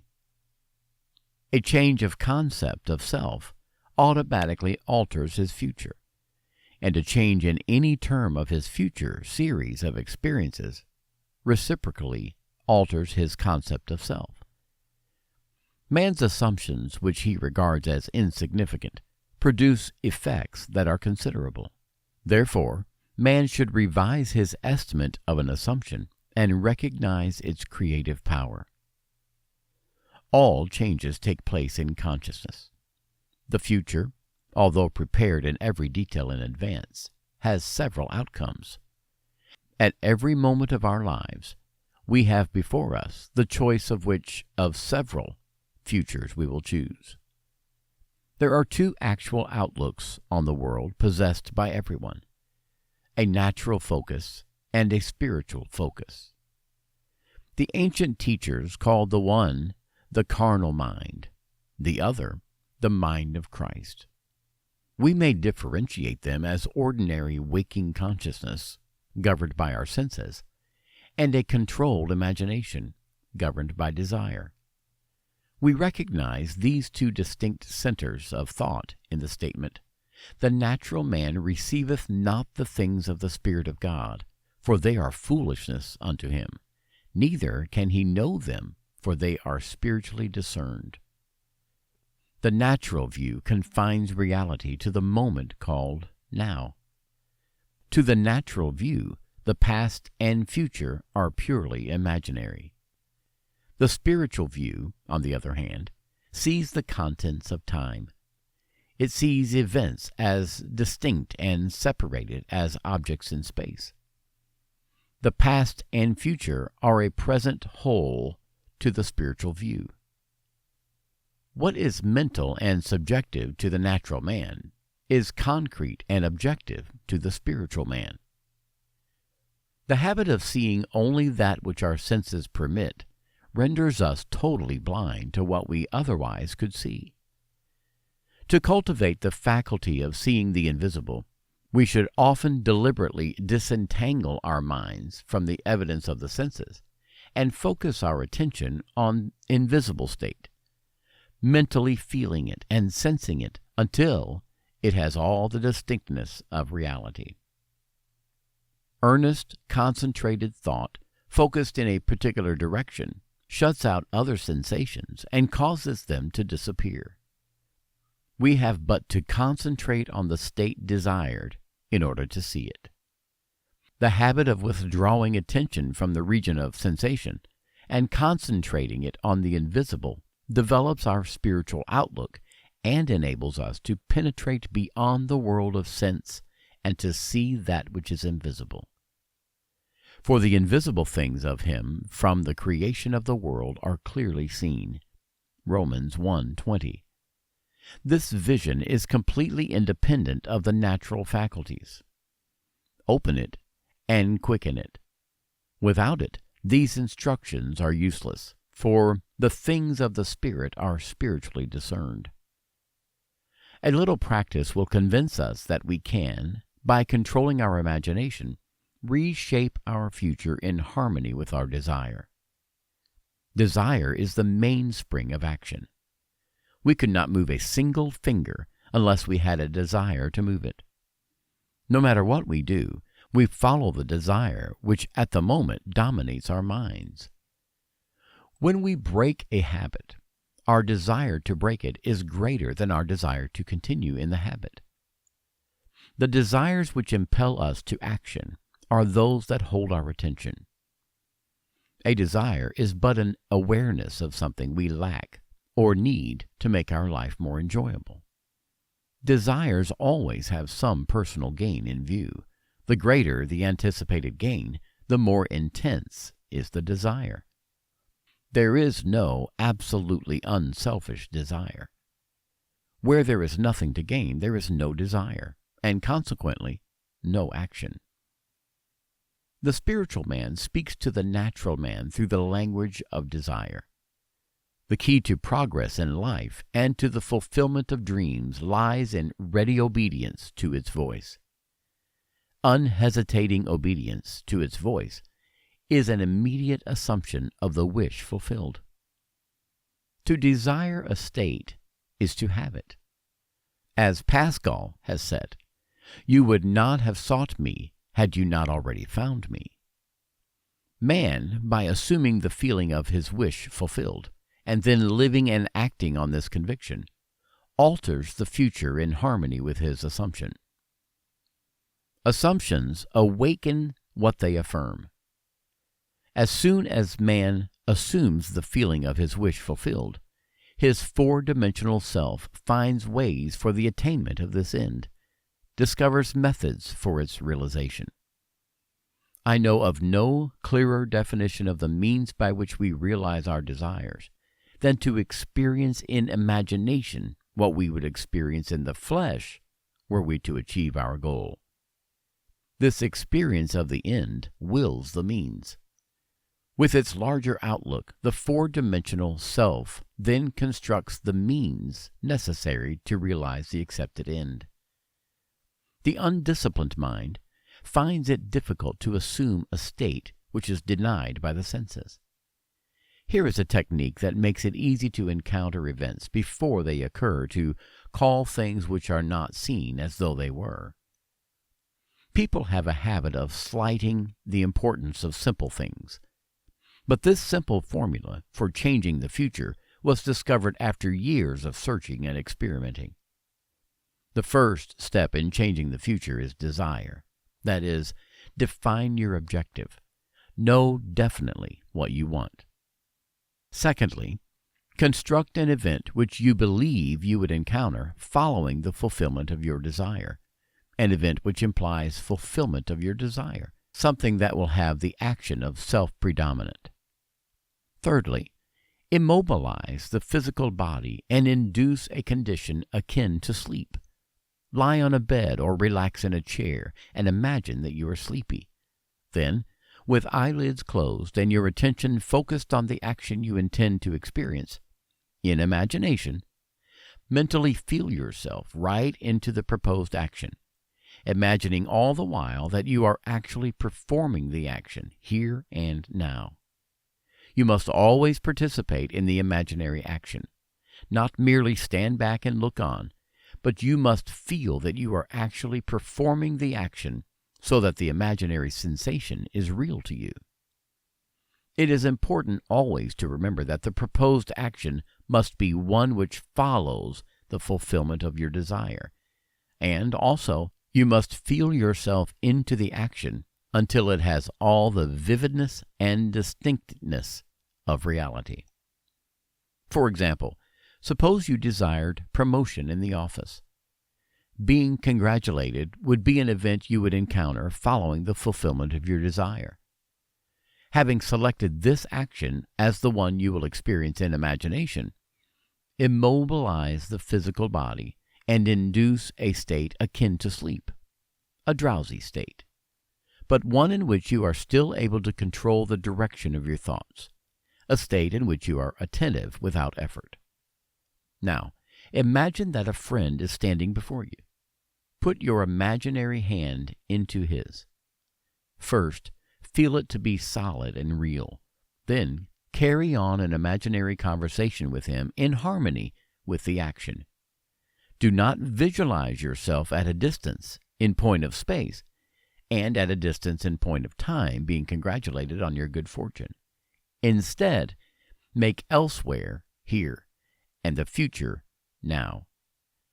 The future event is a reality now in a dimensionally larger world, and, oddly enough, now in a dimensionally larger world is equivalent to here in the ordinary three-dimensional space of everyday life. The difference between feeling yourself in action here and now and visualizing yourself in action as though you were on a motion picture screen is the difference between success and failure. The difference will be appreciated if you will now visualize yourself climbing a ladder. Then, with eyelids closed, imagine that a ladder is right in front of you and feel you are actually climbing it. Desire, physical immobility bordering on sleep, and imaginary action in which self-feelingly predominates here and now are not only important factors in altering the future, but they are essential conditions in consciously projecting the spiritual self. If, when the physical body is immobilized, we become possessed of the idea to do something, and imagine that we are doing it here and now, and keep the imaginary action feelingly going right up until sleep ensues, we are likely to awaken out of the physical body to find ourselves in a dimensionally larger world with a dimensionally larger focus, and actually doing what we desired and imagined we were doing in the flesh. But whether we awaken there or not, we are actually performing the action in the fourth dimensional world, and we will reenact it in the future, here in the third dimensional world. Experience has taught me to restrict the imaginary action, to condense the idea which is to be the object of our meditation into a single act, and to reenact it over and over again until it has the feeling of reality. Otherwise, the attention will wander off along an associational track, and hosts of associated images will be presented to our attention. In a few seconds, they will lead us hundreds of miles away from our objective in point of space, and years away in point of time.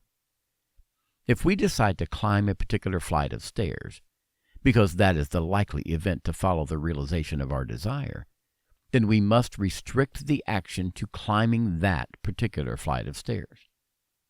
Should our attention wander off, we must bring it back to its task of climbing that flight of stairs and keep on doing so until the imaginary action has all the solidity and distinctness of reality. The idea must be maintained in the field of presentation without any sensible effort on our part. We must, with the minimum of effort, permeate the mind with the feeling of the wish fulfilled. Drowsiness facilitates change because it favors attention without effort, but it must not be pushed to the stage of sleep, in which we shall no longer be able to control the movements of our attention, but rather a moderate degree of drowsiness in which we are still able to direct our thoughts. A most effective way to embody a desire is to assume the feeling of the wish fulfilled, and then, in a relaxed and sleepy state, repeat over and over again, like a lullaby, any short phrase which implies fulfillment of our desire, such as, "Thank you," as though we addressed a higher power for having done it for us. If, however, we seek a conscious projection into a dimensionally larger world, then we must keep the action going right up until sleep ensues. Experience, in imagination, with all the distinctness of reality, what would be experienced in the flesh were you to achieve your goal, and you shall, in time, meet it in the flesh as you met it in your imagination. Feed the mind with premises, that is, assertions presumed to be true, because assumptions, though unreal to the senses, if persisted in until they have the feeling of reality, will harden into facts. To an assumption, all means which promote its realization are good.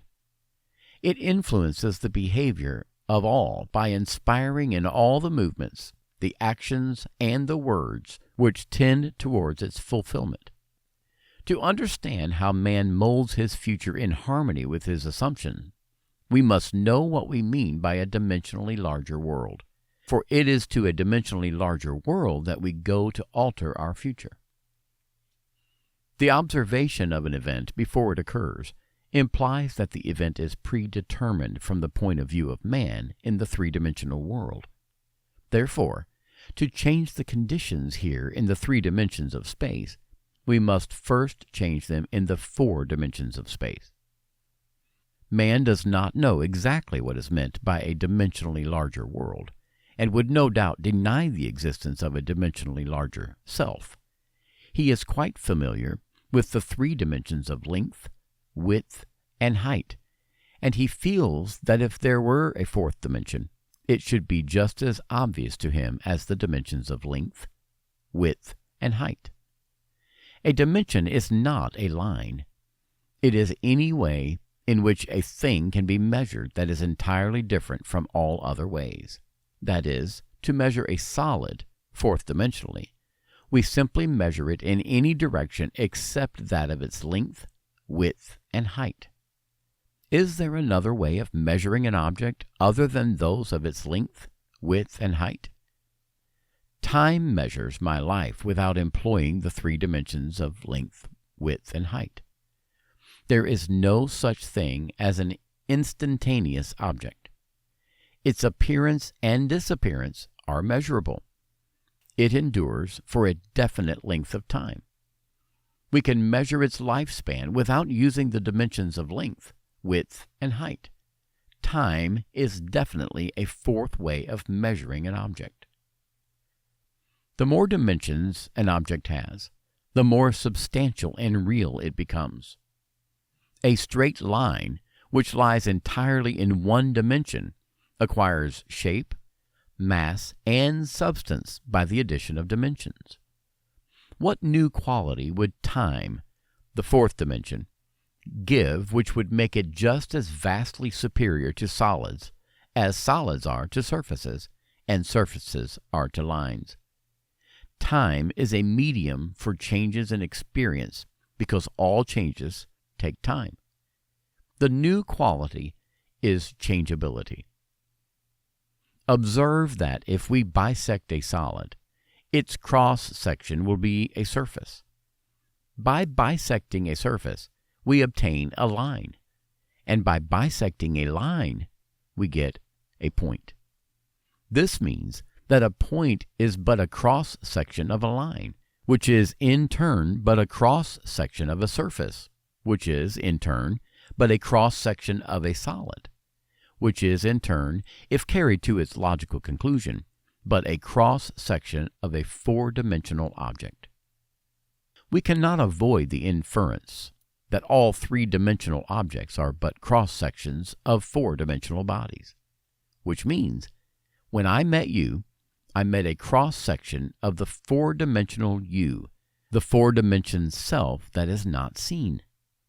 To see the four-dimensional self, I must see every cross-section or moment of your life from birth to death and see them all coexisting. My focus should take in the entire array of sensory impressions which you have experienced on earth, plus those you might encounter. I should see them not in the order in which they were experienced by you, but as a present whole. Because change is the characteristic of the fourth dimension, I should see them in a state of flux as a living, animated whole. If we have all this clearly fixed in our minds, what does it mean to us in this three-dimensional world? It means that if we can move along time's length, we can see the future and alter it as we so desire. This world, which we think so solidly real, is a shadow out of which and beyond which we may at any time pass.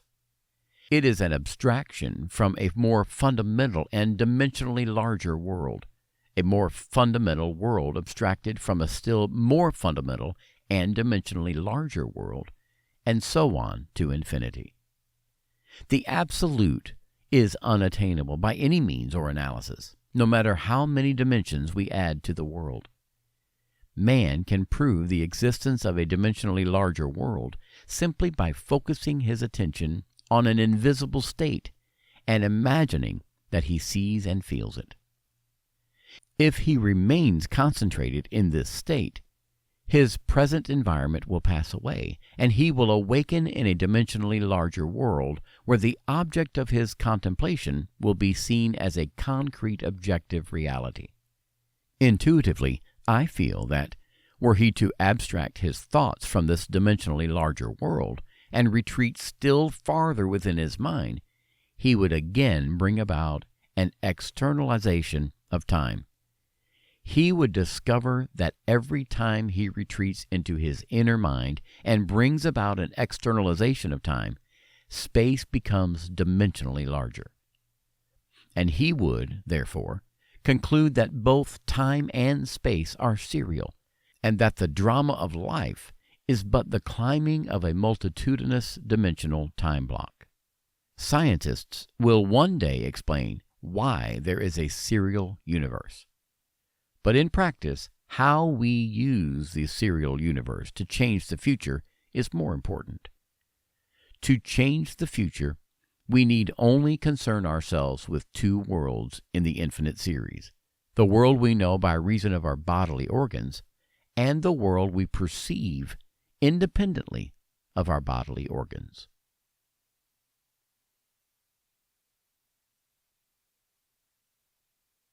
Chapter 2.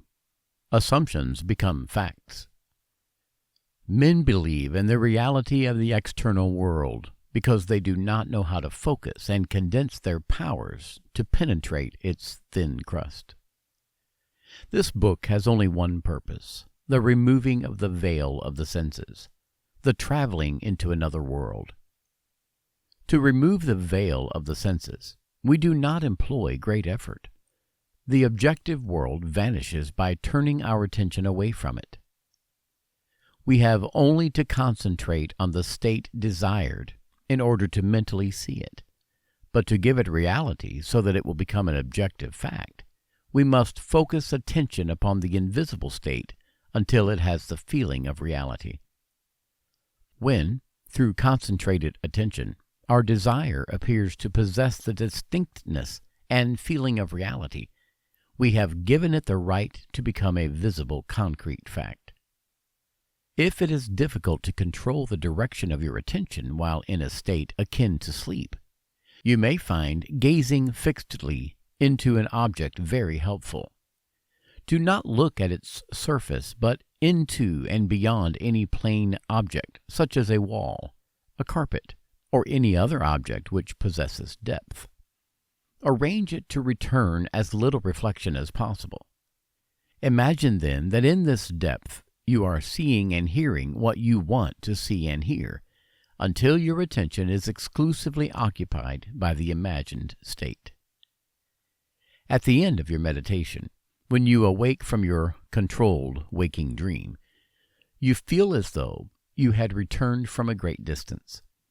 The visible world which you had shut out returns to consciousness, and by its very presence informs you that you have been self-deceived into believing that the object of your contemplation was real.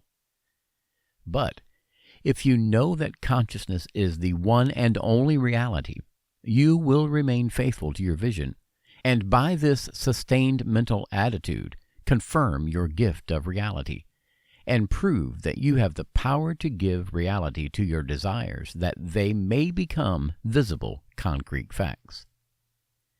Define your ideal and concentrate your attention upon the idea of identifying yourself with your ideal. Assume the feeling of being it, the feeling that would be yours were you already the embodiment of your ideal. Then live and act upon this conviction. This assumption, though denied by the senses, if persisted in, will become fact.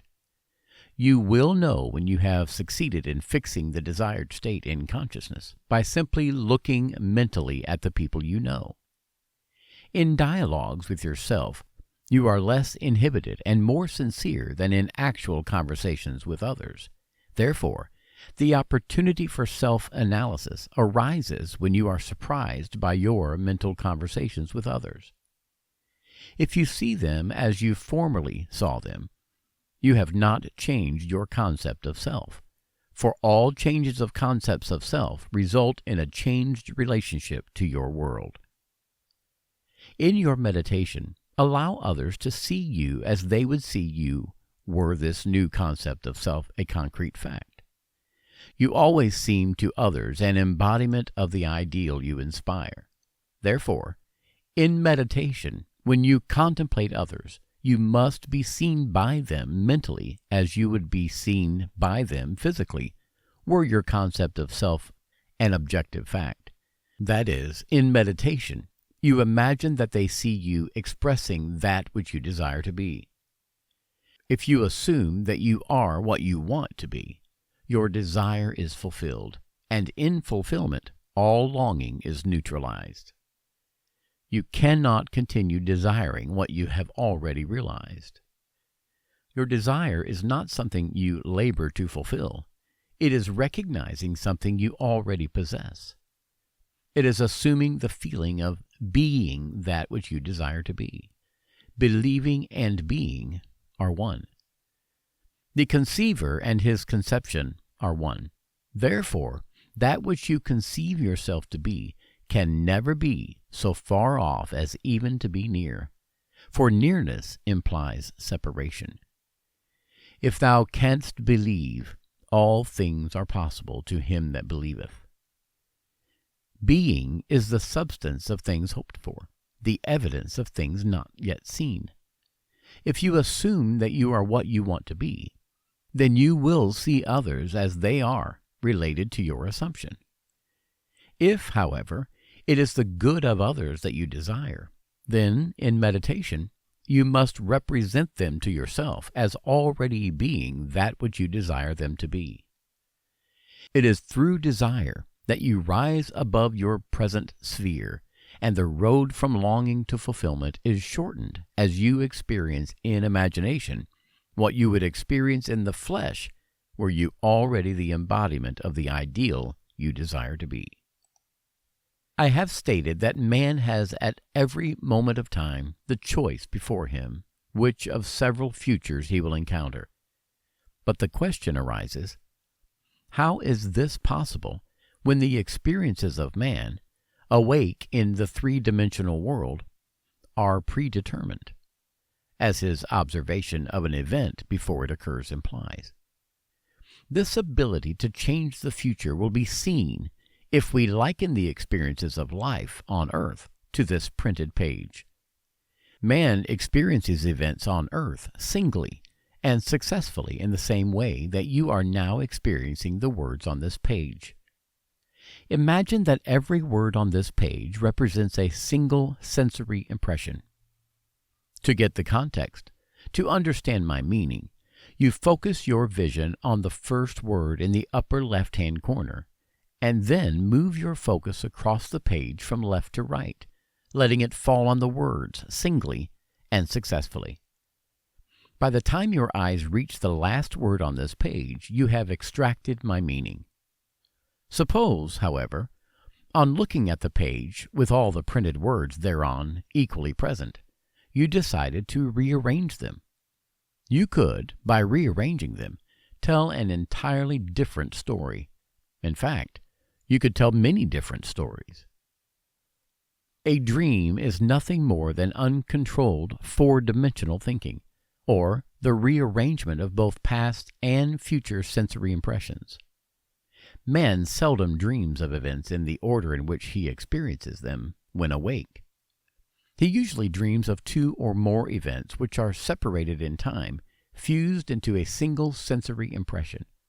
Or, in his dream, he so completely rearranges his single walking sensory impressions that he does not recognize them when he encounters them in his waking state. For example, I dreamed that I delivered a package to the restaurant in my apartment building. The hostess said to me, "You can't leave that there." Whereupon, the elevator operator gave me a few letters, and as I thanked him for them, he, in turn, thanked me. At this point, the night elevator operator appeared and waved a greeting to me. The following day, as I left my apartment, I picked up a few letters which had been placed at my door. On my way down, I gave the day elevator operator a tip and thanked him for taking care of my mail, whereupon he thanked me for the tip. On my return home that day, I overheard a doorman say to a delivery man, "You can't leave that there." As I was about to take the elevator up to my apartment, I was attracted by a familiar face in the restaurant, and, as I looked in, the hostess greeted me with a smile. Late that night, I escorted my dinner guests to the elevator, and as I said goodbye to them, the night operator waved good night to me. By simply rearranging a few of the single sensory impressions I was destined to encounter, and by fusing two or more of them into single sensory impressions, I constructed a dream which differed quite a bit from my waking experience. When we have learned to control the movements of our attention in the four-dimensional world, we shall be able to consciously create circumstances in the three-dimensional world. We learn this control through the waking dream, where our attention can be maintained without effort, for attention minus effort is indispensable to changing the future. We can, in a controlled waking dream, consciously construct an event which we desire to experience in the three-dimensional world. The sensory impressions we use to construct our waking dream are present realities displaced in time or the four-dimensional world. All that we do in constructing the waking dream is to select from the vast array of sensory impressions those which, when they are properly arranged, imply that we have realized our desire. With the dream clearly defined, we relax in a chair and induce the state of consciousness akin to sleep, a state which, although bordering on sleep, leaves us in conscious control of the movements of our attention. When we have achieved that state, we experience in imagination what we would experience in reality were this waking dream an objective fact. In applying this technique to change the future, it is important always to remember that the only thing which occupies the mind during the waking dream is the waking dream, the predetermined action which implies the fulfillment of our desire. How the waking dream becomes physical fact is not our concern. Our acceptance of the waking dream as physical reality wills the means for its fulfillment. Let me again lay the foundation of changing the future, which is nothing more than a controlled waking dream. 1. Define your objective. Know definitely what you want. 2. Construct an event which you believe will encounter following the fulfillment of your desire, something which will have the action of self-predominant, an event which implies the fulfillment of your desire. 3. Immobilize the physical body and induce a state of consciousness akin to sleep. Then, mentally feel yourself right into the proposed action, imagining all the while that you are actually performing the action here and now, so that you experience in imagination what you would experience in the flesh were you now to realize your goal. Experience has convinced me that this is the perfect way to achieve my goal. However, my own many failures would convict me were I to imply that I have completely mastered the movements of my attention. I can, however, with the ancient teacher, say, "This one thing I do, forgetting those things which are behind, and reaching forth unto those things which are before, I press toward the mark for the prize."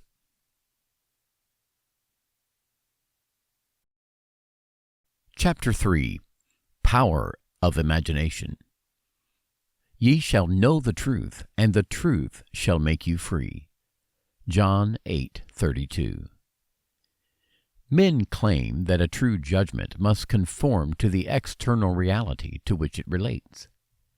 This means that if I, while imprisoned, suggest to myself that I am free, and succeed in believing that I am free, it is true that I believe in my freedom.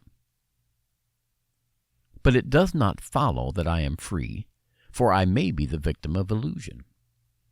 But because of my own experiences, I have come to believe in so many strange things that I see little reason to doubt the truth of things that are beyond my experience. The ancient teachers warned us not to judge from appearances because, said they, The truth need not conform to the external reality to which it relates.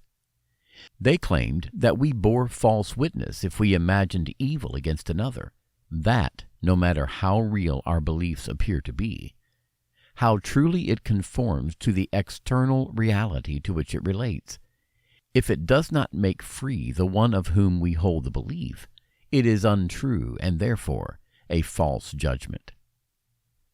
We are called upon to deny the evidence of our senses and to imagine as true of our neighbor that which makes him free. Ye shall know the truth, and the truth shall make you free. To know the truth of our neighbor, we must assume that he is already that which he desires to be. Any concept we hold of another that is short of his fulfilled desire will not make him free, and therefore cannot be the truth. Instead of learning my craft in schools where attending courses and seminars is considered a substitute for self-acquired knowledge, my schooling was devoted almost exclusively to the power of imagination. I sat for hours imagining myself to be other than that which my reason and my senses dictated, until the imagined states were vivid as reality, so vivid that passers-by became a part of my imagination and acted as I would have them. By the power of imagination, my fantasy led theirs and dictated to them their behavior and the discourse they held together while I was identified with my imagined state. Man's imagination is the man himself, and the world, as imagination sees it, is the real world. But it is our duty to imagine all that is lovely and of good report. The Lord seeth not as man seeth, for man looketh upon the outward appearance, but the Lord looketh upon the heart. As a man thinketh in his heart, so is he. In meditation, when the brain grows luminous, I find my imagination endowed with the magnetic power to attract me whatsoever I desire. Desire is the power imagination uses to fashion life about me as I fashion it within myself. I first desire to see a certain person or scene, and then I look as though I were seeing that which I want to see, and the imagined state becomes objectively real. I desire to hear, and then I listen as though I were hearing, and the imagined voice speaks that which I dictate as though it had initiated the message. I could give you many examples to prove my arguments, to prove that these imagined states do become physical realities. But I know that my examples will awaken in all who have not met the like or who are not inclined towards my arguments a most natural incredulity. Nevertheless, experience has convinced me of the truth of the statement, He calleth those things which be not as though they were. Romans 4:17. For I have, in intense meditation, called things that were not seen as though they were, and the unseen not only became seen, but eventually became physical realities. By this method, first desiring and then imagining that we are experiencing that which we desire to experience, we can mold the future in harmony with our desire. But let us follow the advice of the prophet, and think only the lovely and the good, for the imagination waits on us as indifferently and as swiftly when our nature is evil as when it is good. From us spring forth good and evil. Deuteronomy 30:15. Desire and imagination are the enchanter's wand of fable, and they draw to themselves their own affinities. They break forth best when the mind is in a state akin to sleep. I have written with some care and detail the method I use to enter the dimensionally larger world, but I shall give one more formula for opening the door of the larger world. In a dream, in a vision of the night, when deep sleep calleth upon men in slumberings upon the bed, Then he openeth the ears of men, and sealeth their instruction. Job 33:15 and 16. In dream, we are usually the servant of our vision rather than its master. But the internal fantasy of dream can be turned into an external reality. In dream, as in meditation, we slip from this world into a dimensionally larger world, and I know that the forms in dream are not flat, two-dimensional images which modern psychologists believe them to be. They are substantial realities of the dimensionally larger world, and I can lay hold of them. I have discovered that, if I surprise myself dreaming, I can lay hold of any inanimate or stationary form of the dream: a chair, a table, a stairway, a tree, and command myself to awake. At the command to awake, while firmly holding on to the object of the dream, I am pulled through myself with the distinct feeling of an awakening from dream. I awaken in another sphere, holding the object of my dream, to find that I am no longer the servant of my vision, but its master, for I am fully conscious and in control of the movements of my attention.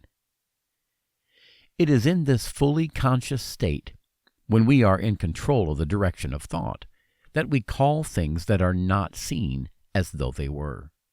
In this state, we call things by wishing and assuming the feeling of our wish fulfilled. Unlike the world of 3 dimensions, where there is an interval between our assumption and its fulfillment, in the dimensionally larger world, there is an immediate realization of our assumption. The external reality instantly mirrors our assumption. Here there is no need to wait 4 months till harvest. We look again as though we saw, and lo and behold, the fields are already white to harvest. In this dimensionally larger world, ye shall not need to fight. Set yourselves, stand ye still, and see the salvation of the Lord with you. Chronicles 20:17. And because the greater world is slowly passing through our 3-dimensional world, we can, by the power of imagination, mold our world in harmony with our desire. Look as though you saw. Listen as though you heard. Stretch forth your imaginary hand as though you touched, and your assumptions will harden into facts. To those who believe that a true judgment must conform to the external reality to which it relates, this will be foolishness and a stumbling block. But I preach and practice the fixing in consciousness of that which man desires to realize. Experience convinces me that fixed attitudes of mind, which do not conform to the external reality to which they relate, and are therefore called imaginary, things which are not, will nevertheless bring to naught things that are.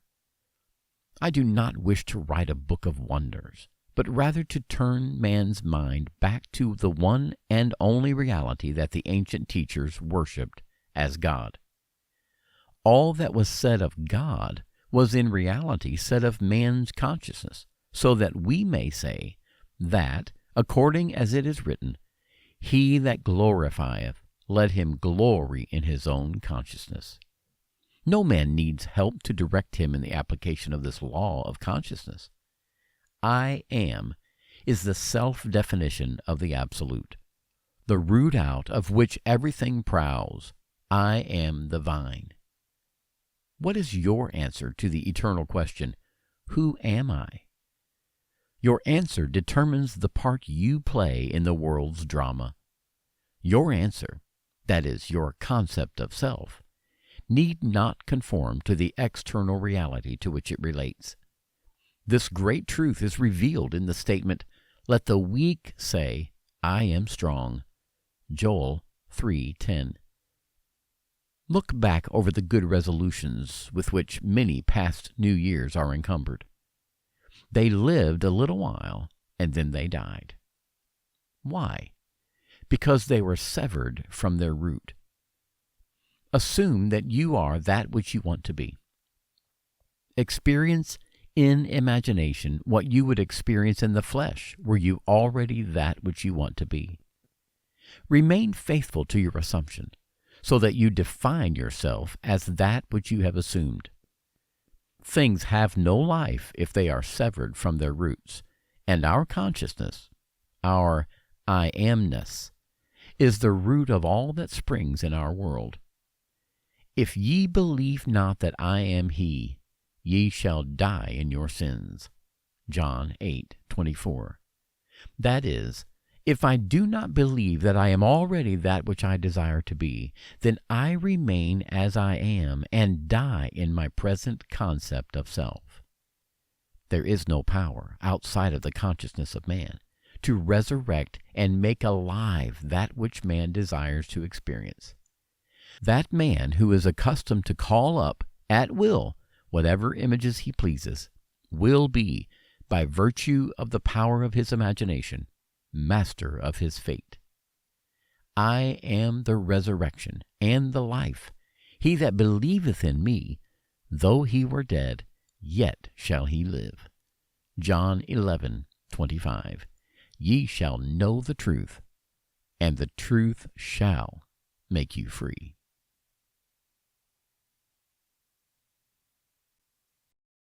Chapter 4. No one to change but self. And for their sakes I sanctify myself, that they also might be sanctified through the truth. John 17:19. The ideal we serve and strive to attain could never be evolved from us were it not potentially involved in our nature. It is now my purpose to retell and to emphasize an experience of mine printed by me 2 years ago. I believe these quotations from The Search will help us to understand the operation of the law of consciousness and show us that we have no one to change but self. Once in an idle interval at sea, I meditated on the perfect state, and wondered what I would be, were I of too pure eyes to behold iniquity, if to me all things were pure, and were I without condemnation. As I became lost in this fiery brooding, I found myself lifted above the dark environment of the senses. So intense was the feeling, I felt myself a being of fire dwelling in a body of air. Voices, as from a heavenly chorus, with the exaltation of those who had been conquerors in a conflict with death, were singing, "He is risen! He is risen!" And intuitively I knew they meant me. Then I seemed to be walking in the night.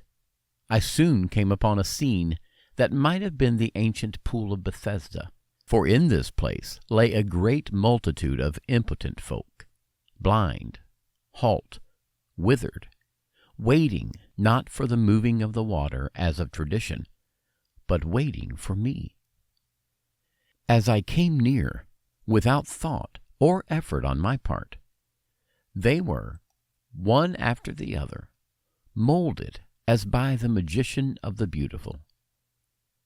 Eyes, hands, feet, all missing members, were drawn from some invisible reservoir, and molded in harmony with that perfection which I felt springing within me.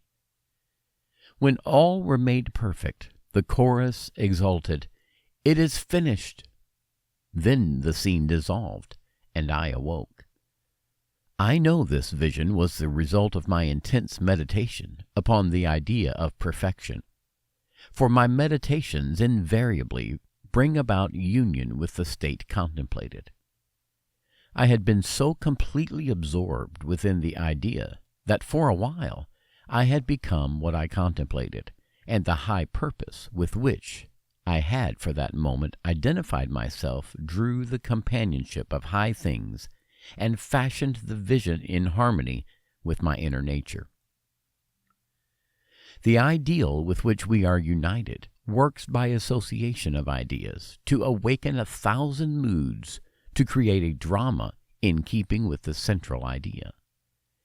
My mystical experiences have convinced me that there is no way to bring about the outer perfection we seek other than by the transformation of ourselves.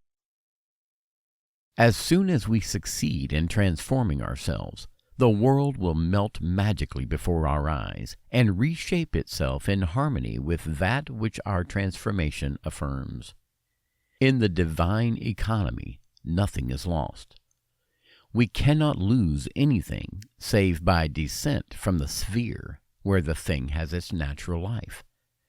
There is no transforming power in death, and, whether we are here or there, we fashion the world that surrounds us by the intensity of our imagination and feeling, and we illuminate or darken our lives by the concepts we hold of ourselves.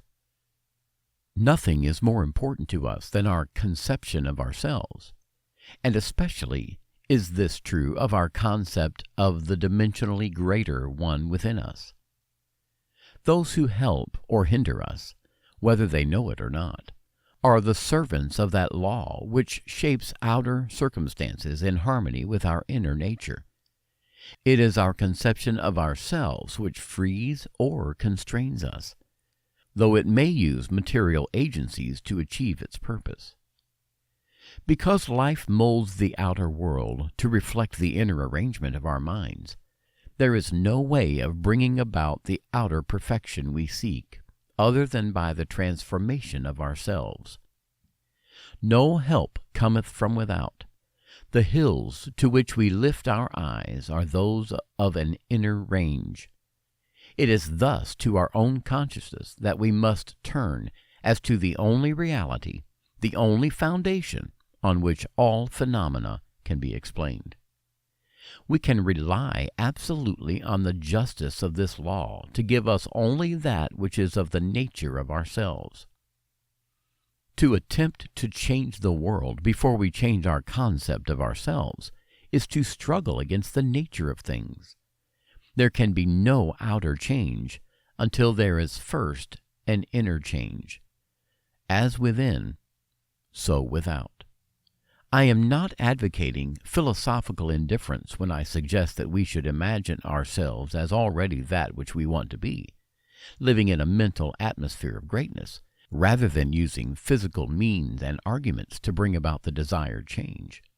Everything we do, accompanied by a change of consciousness, is but futile readjustment of surfaces. However we toil or struggle, we can receive no more than our assumptions affirm. To protest against anything which happens to us is to protest against the law of our being and our rulership over our own destiny. The circumstances of my life are too closely related to my conception of myself not to have been formed by my own spirit from some dimensionally larger storehouse of my being.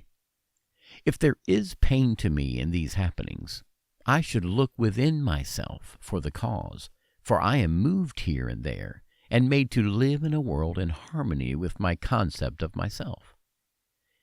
Intense meditation brings about a union with the state contemplated, and during this union we see visions, have experiences, and behave in keeping with our change of consciousness.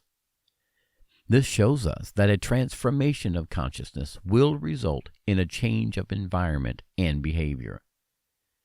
All wars prove that violent emotions are extremely potent in precipitating mental rearrangements. Every great conflict has been followed by an era of materialism and greed, in which the ideals for which the conflict ostensibly was waged and submerged. This is inevitable because war evokes hate, which impels a descent in consciousness from the plane of the ideal to the level where the conflict is waged. If we would become as emotionally aroused over our ideals as we become over our dislikes, we would ascend to the plane of our ideal as easily as we now descend to the level of our hates. Love and hate have a magical transforming power, and we grow through their exercise into the likeness of what we contemplate. By intensity of hatred, we create in ourselves the character we imagine in our enemies. qualities die for want of attention, so the unlovely states might best be rubbed out by imagining beauty for ashes and joy for mourning, rather than by direct attacks on the state from which we would be free. Whatsoever things are lovely and of good report, think on these things, for we become that with which we are in rapport. There is nothing to change but our concept of self. As soon as we succeed in transforming self, our world will dissolve and reshape itself in harmony with that which our change affirms.